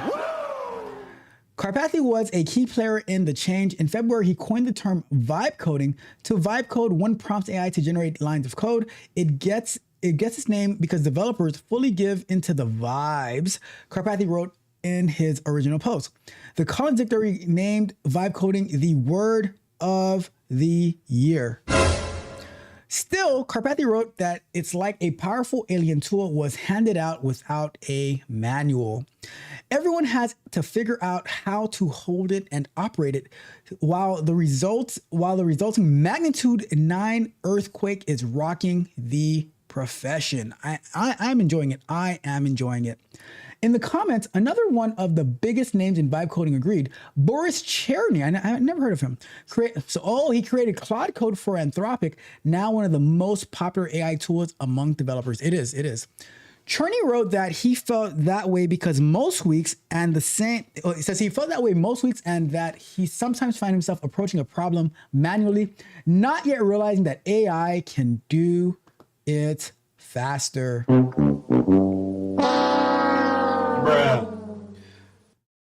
New graduates and early career coders may fare best in this new environment, Cherny wrote, because they don't assume what AI can and cannot do. He said, we can do it all. We can do it all. It takes significant mental work to readjust to what the model can do every month or two, because those models, they are constantly updating.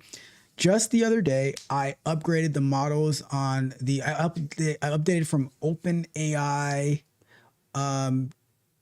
GPT 4o mini to GPT 5 nano, and it is making significant improvements on my titles, on my descriptions, on my thumbnails. It is amazing, right? Because responding to Cherny, Karpathy wrote that he had a similar experience. He analogized. Oh my God, that was a tough one for me. He analogized the new tools to a weapon, one that sometimes shoots pellets or misfires, highlighting the work in progress nature of AI, which is, I mean, we do the same thing as well, right? Other times though, the tool works wonders. Once in a while, when you hold it just right, a powerful beam of laser erupts and melts your problem. Tell us, how have you been impacted by vibe coding below? So I have been impacted in a very, very positive way. I am able to do so much more with so much less, and it is absolutely exciting. So many apps in a short amount of time. Very, very powerful and amazing apps as well, right?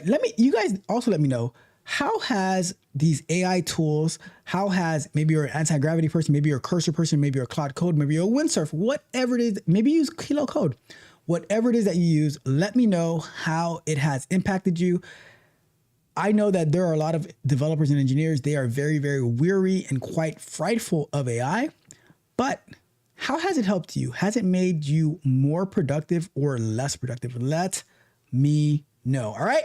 But that is that topic. Let's get back over to here and let me check, make sure one last check. Nope, we are good to go. We are good to go on to our last segment of work for today. Let's go ahead and let's do it. Let's do it. It's time to do.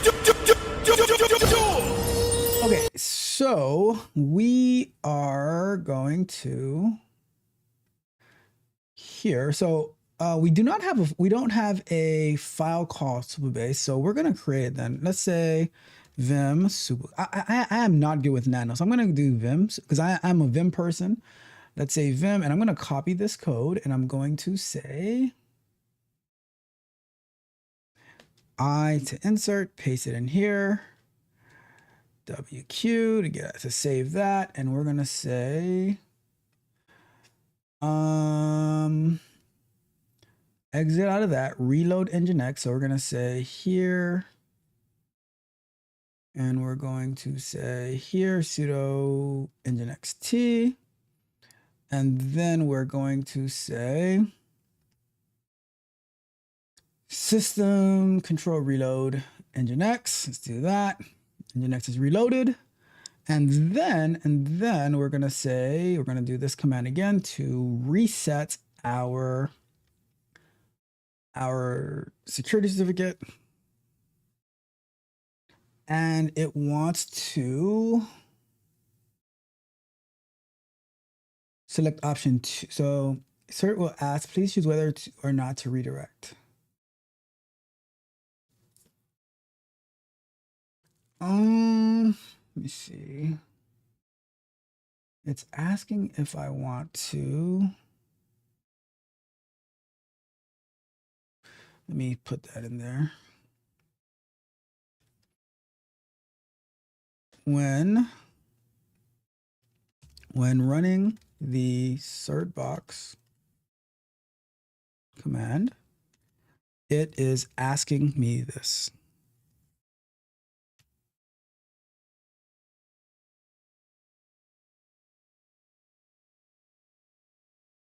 So let's see which one it wants us, like if we should do a whole new reinstall or if we should just do a, what's the option? We should just do renew and replace the certificate.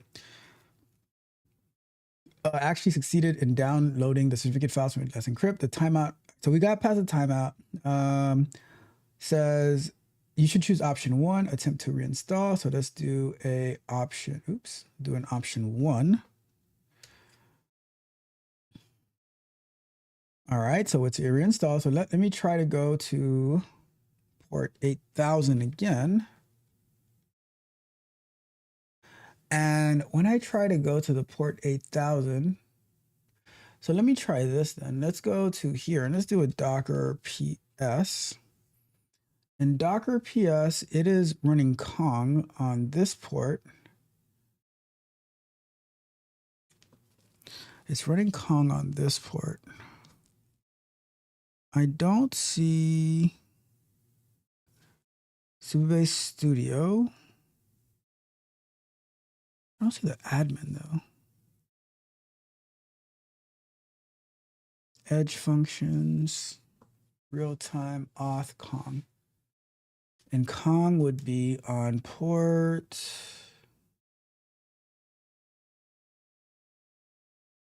So storage, so Kong is on port 8000. All right, so let's say, so if I try to access it on port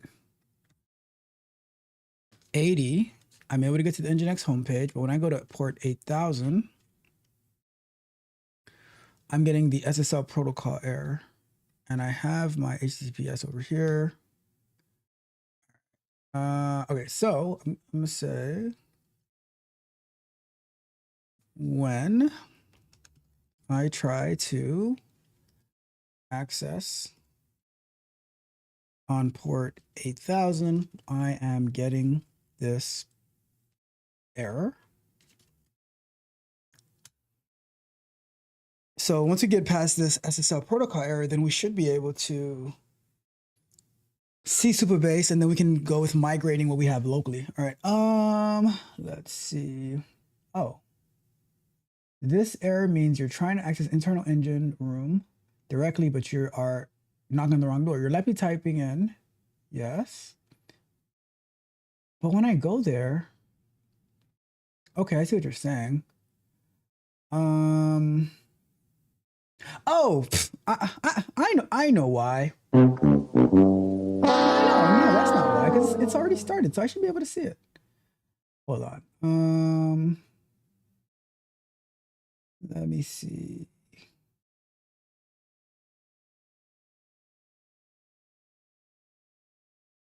So, all right, so let's say when I go to here, when I go to here, I am getting,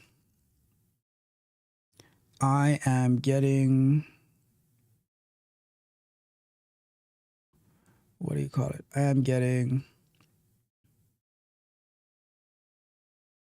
the Nginx homepage as opposed to the Supabase page.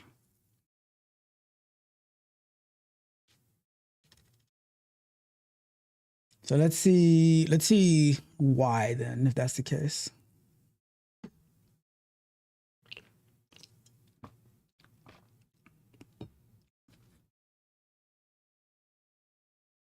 Because I'd expect to get to the Supabase page. This usually happens because the default Nginx configuration file is still active and stealing the traffic because of your custom Supabase cannot handle it. So they want us to remove the default one. Okay, I could do that. Ensure config is enabled. All right, so we're going to go to here and we're going to say, all right, that's gone. And then they want us to enable. Let's see. So there is no, so it's not enabled. So let's go and do, wait. This links your available files to the enabled folder. All right, so that now we're going to restart. We're going to restart Nginx. Go here, okay, and then we're going to go and do so that and restart. Okay. Verify the URL, API versus Studio. API is there. The API staging points to 8,000. You'll likely see no route or a 404 not found from Kong. This is normal and means it is working. The API is for code, not for humans. Studio. If you want to see the graphical Supabase admin, you need to. Okay, okay. I didn't set up Studio.staging though. I guess I have to set it up.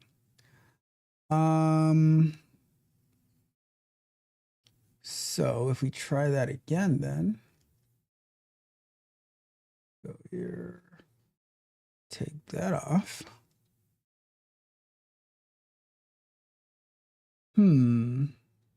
It's not connecting yet.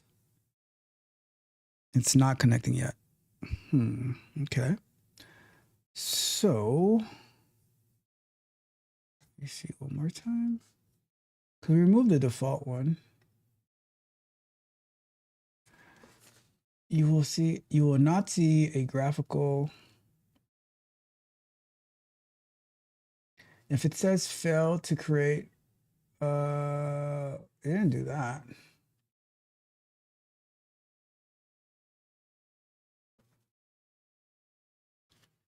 Restart Nginx.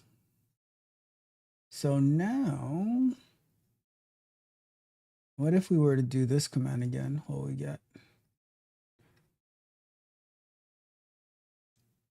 Okay, so that file exists, so that's good. So why are we not? Let me see if I do 8,000 over here. So that one starts immediately, but this one does not. Weird.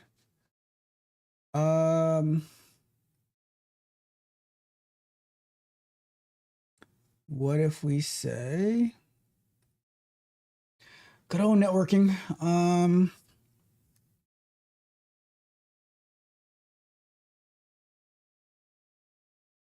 Oh, wait a second. Let's say we go to, all right, it's there. Supabase. API staging, okay, that's correct. That looks correct.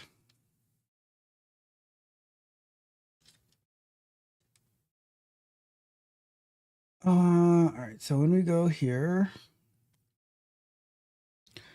now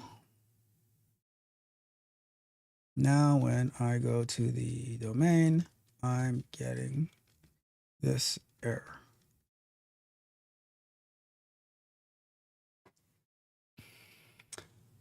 We always start so ambitiously, like, oh, we're gonna do this, that, and the other, and then we barely get to getting Supabase installed.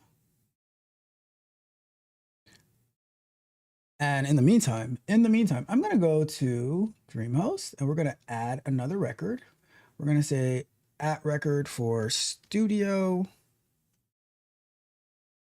Let's just do it like this. Cancel. Oh, I could have done it this way. Let's go here. @record. We'll say studio and point that to the same IP as this one. And we're going to say add the record. And then check if Nginx is actually running. All right, let's do that. If it says active running, I think it's gonna be actively running because that other one I think gave us a result. Let's see. It is running. Okay, cool. It says active running, move to step 2. Check if port 443 is open. Let's check that. 443 is, I'm not sure. It doesn't say 443 specifically. Okay, so it is open because it says both 80 and 443. If you want to see Nginx HTTP, okay, so now check the DigitalOcean firewall. Networking firewalls. All right, so let's go check the firewall. Networking. Maybe that's what it is. Let's say we create a firewall and we say HTTPS 443 and we say inbound SSH. Yes. So add it, and we're gonna do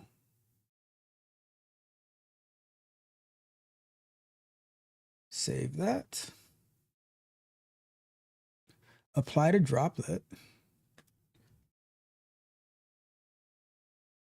Speak precisely. And we're gonna say create firewall. So that's created. And verify Nginx is listening on 443. We go here. What? Oh, maybe I had to restart it. Let's exit that. Let's go back over here. Let's go to droplets. And we're going to say the droplets. Go to droplets. And we're going to do where access. Launch droplet. Go here. Let's go here.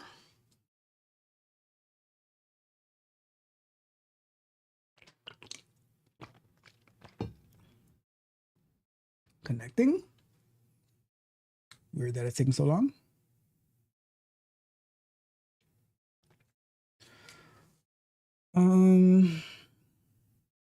Then we'll do this one. All right.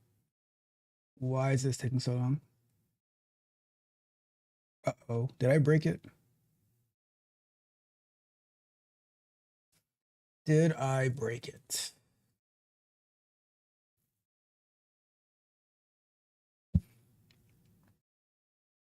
Let me go back over here, launch, waiting for console.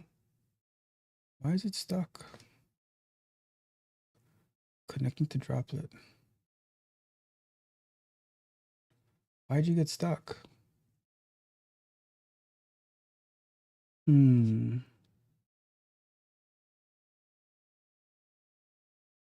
sure what's going on here. Let's see, console.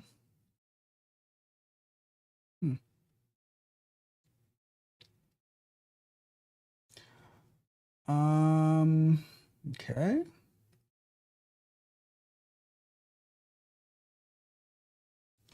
I had to reconnect to the droplet, and now it gets stuck at waiting for droplet. So many different components, so many different opportunities. AI is not doing all this. This is the panic moment that happens to almost everyone. Since you just adjusted your firewall, you accidentally blocked port 22. Aw, man.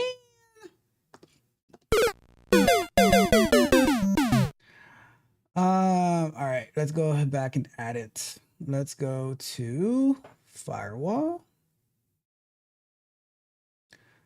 Let's go to here. I wasn't panicked. I was like, okay, whatever. Let's do edit.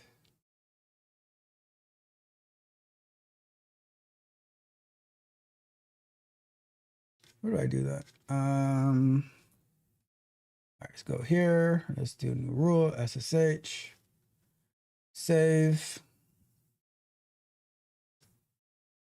close. And we're gonna go to droplets, access.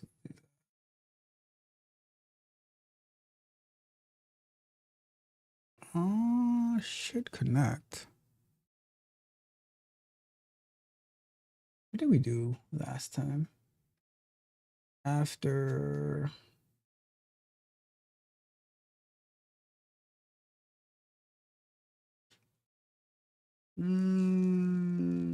since normal SSH is blocked, we'll need to use the web. Well, that's what I was doing. I was using the web-based version.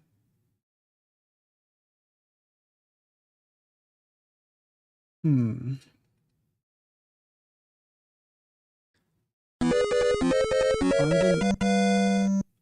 the left menu, click the top right access, click the blue button. That's it. Okay. I don't know why it's doing that.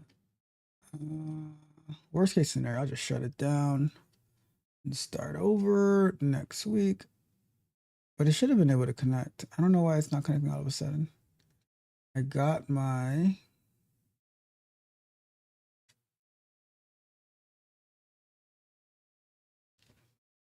oh, wait a second.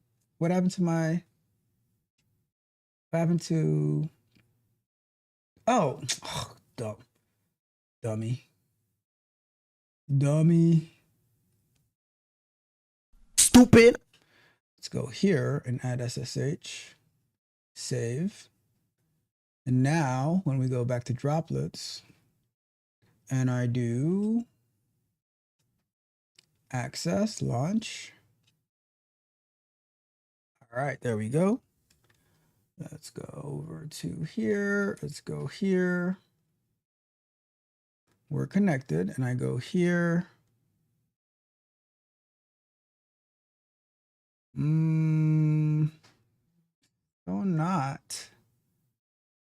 Still not connecting.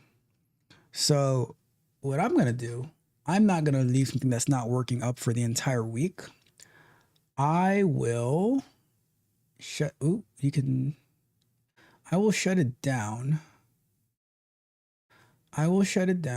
And then next week, next week before we start the show, I'll get everything up and running. We can start off from this point so that we Lunch break. so that we don't have to because I need this to connect, right? So if we can't connect to this IP or to this URL, then we're going to be in trouble. So that's not going to be good. I wonder what happens if I do this. Let's go to copy. Can we access this directly? No. So if we go back to networking then. Oh, before we wrap it up, let's check some stuff it told us to try. So let's go to that part is okay. Let's do this. Let's do this over here. So we saw that. We fixed this. Verify Nginx is listening on that port. Let's do that real quick. Let's go here. And no netstat. All right. So what is the sudo apt get netstat yarn?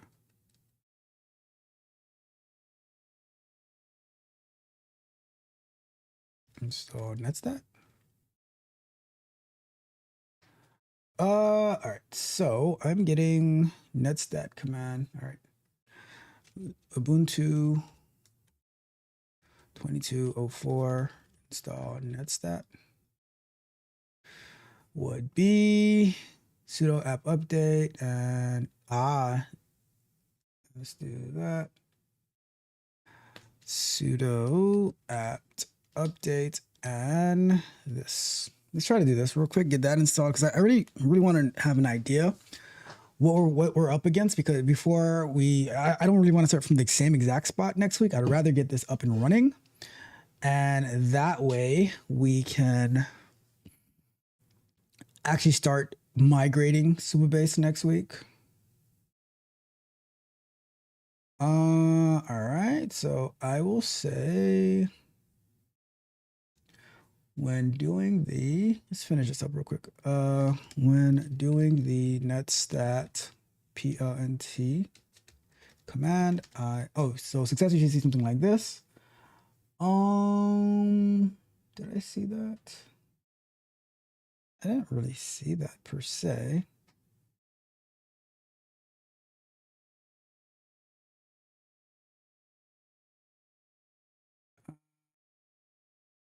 This failure, you see nothing. This means I got this. Let's see what that says.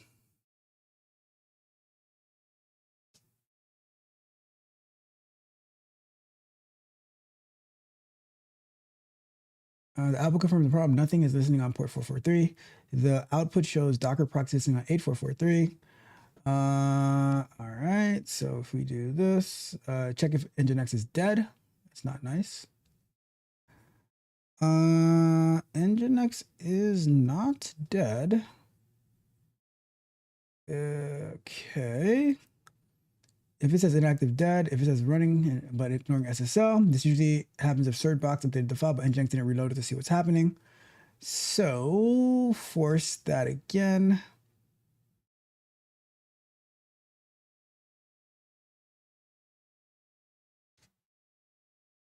Let's go to here. Attempt to reinstall the existing cert, renew, and all right, so say 1. And I got that is successfully pushed it to Supabase. Okay. Now if we do this command, should we see it? Go here. No, wait. Oh yeah, we got it. We got it. So now if we go here and we refresh, nice. So now, all right, so we're good here. Did the studio do anything? We probably need to add a port 3000 and all right, so what we'll do, we will leave it there. So we know that we're able to get to, let me see if I can get and then I'll shut it down afterwards. But let's go to here and we go to CD Supabase.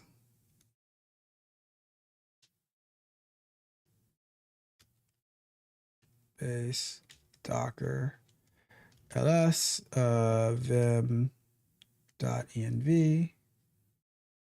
And if we were to look at I'm not sure which username and password they're asking for at this point, but maybe it would be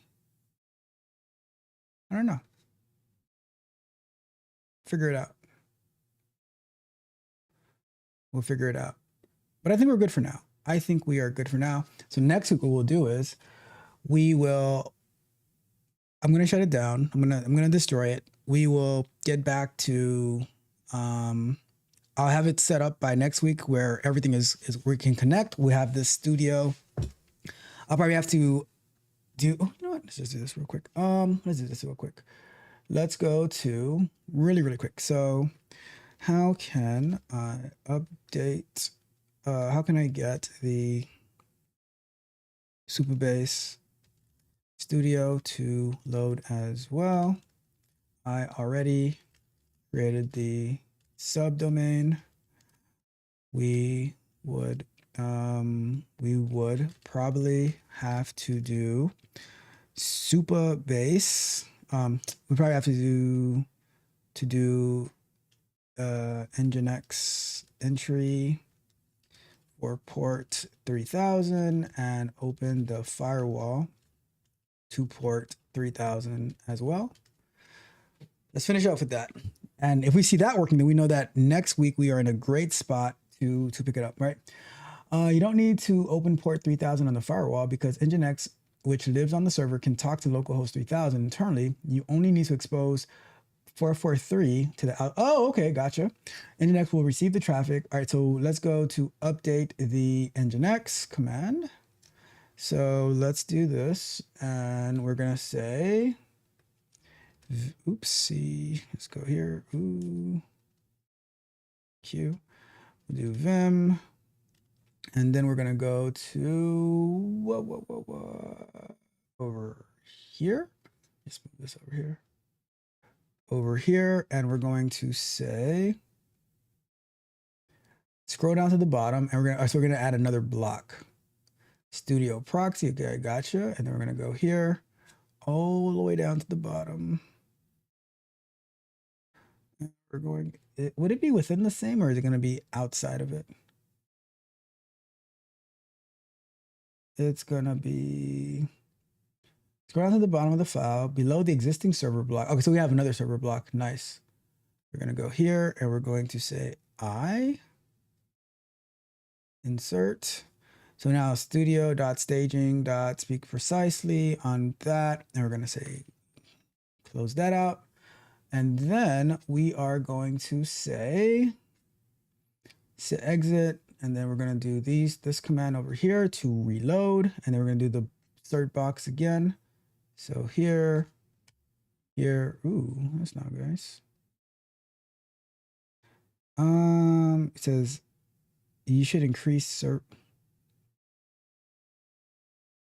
could not build server name hash. You should increase your server name hash bucket to 64. What does that mean? It's always something. It is always something.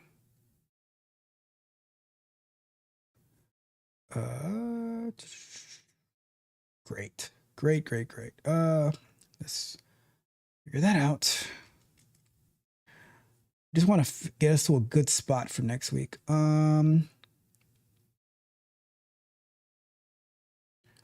When I tried to run,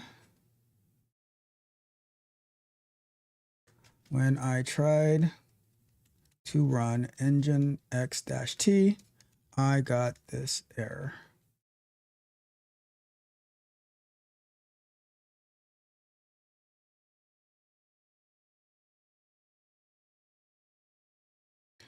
Because your domain name is very long. Really? Nginx allocates a small amount of memory by default. Okay. So now we need, so this setting is not in your second config. It's a global Nginx config. So we're gonna do here. We're gonna say vim. Let's do sudo. Although we're root, just do sudo anyways. And we're gonna go down to here, and here okay, WQ, got that one fixed up. Then we're gonna go to, oh, it says if the value 64, remove the, to uncommented if the value 64, change it to 128. All right, let me read that part.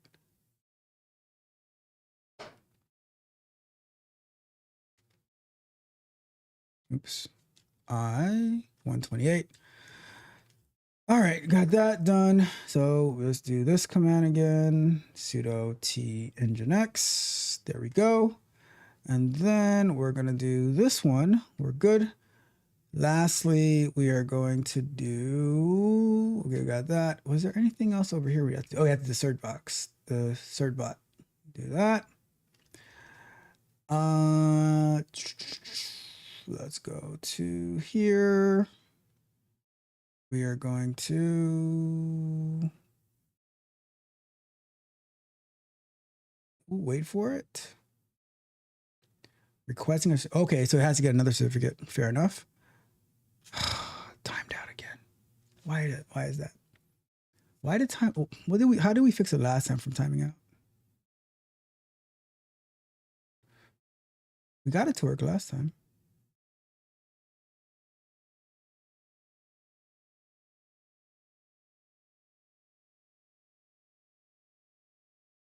How did we fix the timeout last time?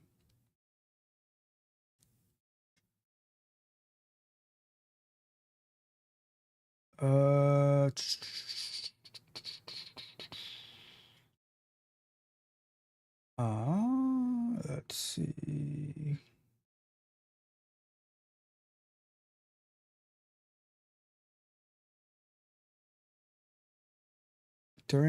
So when we got the timeout, check the droplets internal firewall.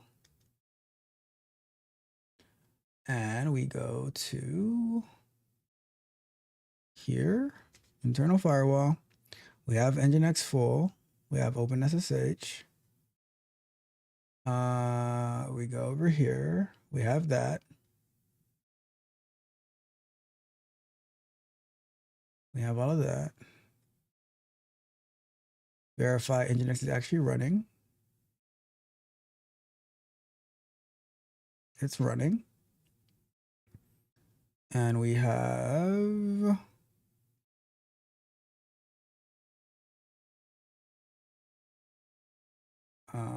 check for port conflicts. I don't think we have that. We're good, I think. Okay, we're good there. And then cert box.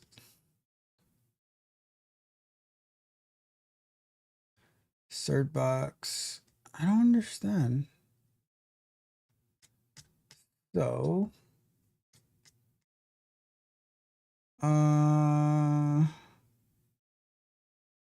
we did that. We did that. We did that. Did I do the reload? All right, let's do that. We did that. Cert box.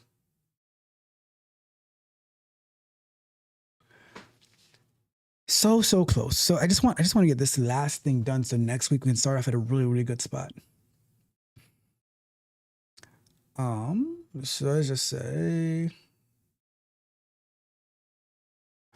I am getting now for the studio domain, we are getting a timeout for certbot. If we can fix this, then we can get out of here at great timing.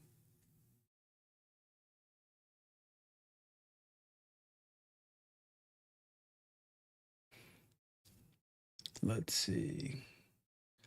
And we haven't even started to push the dashboard. We're just setting up the infrastructure. You see, we dive deep into every aspect of, because we are doing it ourselves, right?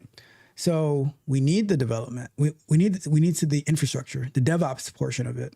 We need the ability to build it. We need the prompting. We need all of everything is involved. Everything is involved. Gemini, why are you taking so long? Why are you taking so long?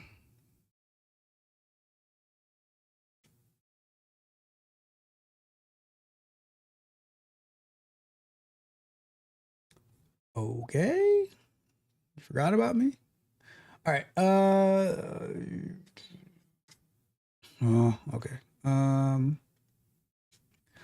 When running the certbot command on Studio, I got this error.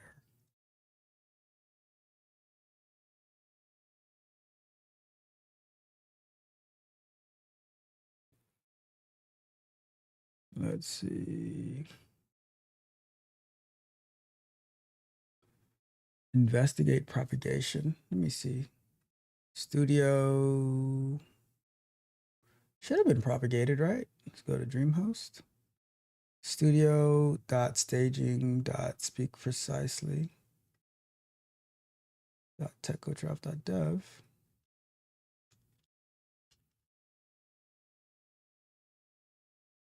Yeah, it says my connection is not secure, so that's working. Common name, and it is pointing to, it's pointing to API. Oh, okay, so that's because it's not set up yet. Okay, that makes sense. That makes sense. So here we are.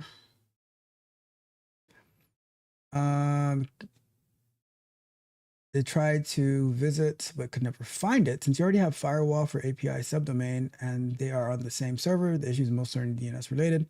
The likely cause, missing DNS record. You created a API, but you did not. But did you create? Yes, I did. Nginx and the file already, but the internet doesn't know. So maybe I can access it on my computer.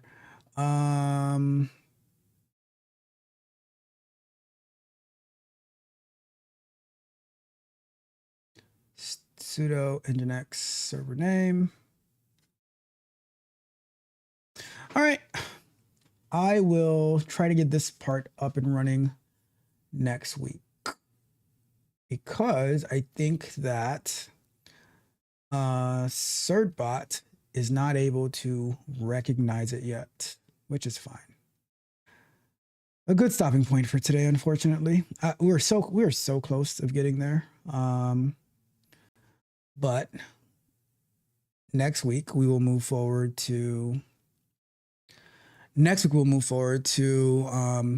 our application up and running on DigitalOcean using Supabase, migrating the code, and then we're also going to probably create a Docker image for the dashboard, so that we can have it running on that same running on that same DigitalOcean droplet, so that it's running over there, and then we can start focusing on the actual making the last bits to the mobile app and start pushing it to these stores. All right, that is everything. That is everything for today. Let me know your thoughts, all that good stuff. Let's wrap up the show. Let me check the chat to see if there's anything in there. Let me see. Drew says, also, can the timer be changed from the flip style to digital, and even the old school analog forms for old folks? Most of these young folks wouldn't be able to read the analog one.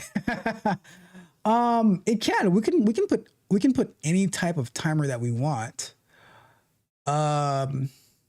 An analog countdown, though. The question is, how do we have an analog countdown?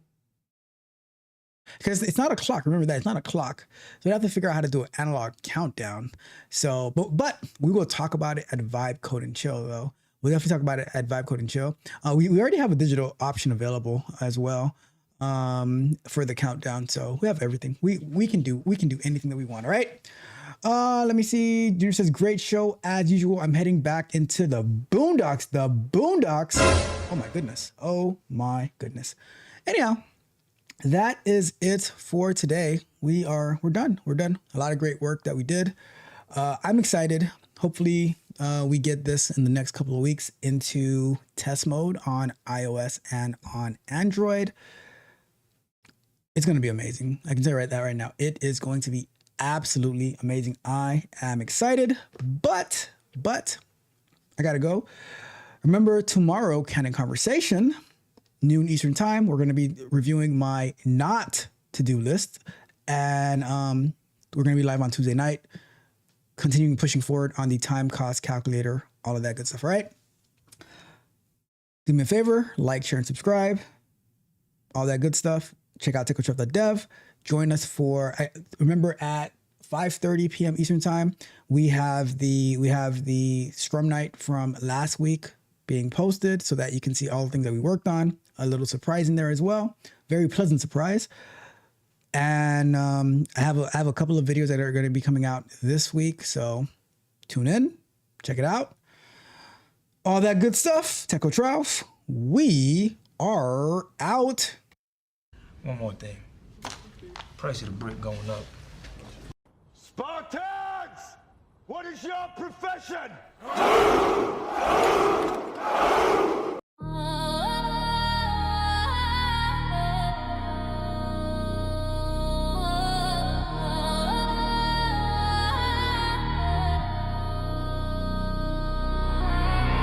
Tired of losing every fight, wrestling shadows in the night. The past won't hold me, no more chains. I'm stepping out, I'm done with pain.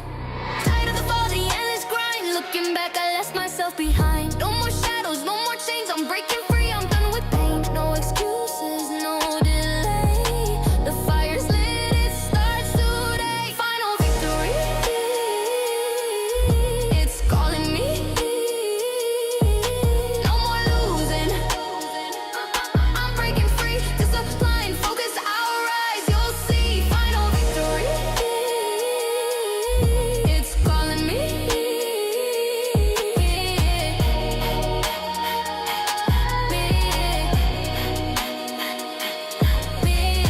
I'm letting go of where I've been, the scars, the doubts, the weight within. Each step forward, I claim my ground, no turning back. I found my song.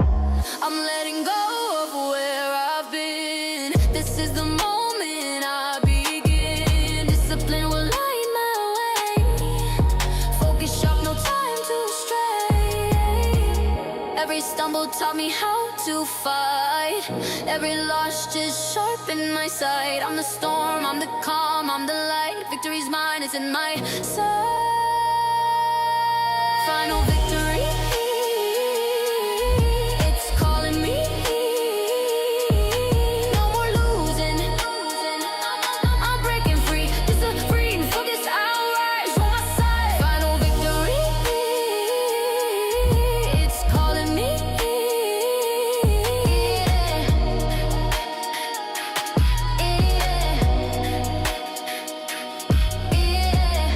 Every stumble made me strong. Now I know where I belong.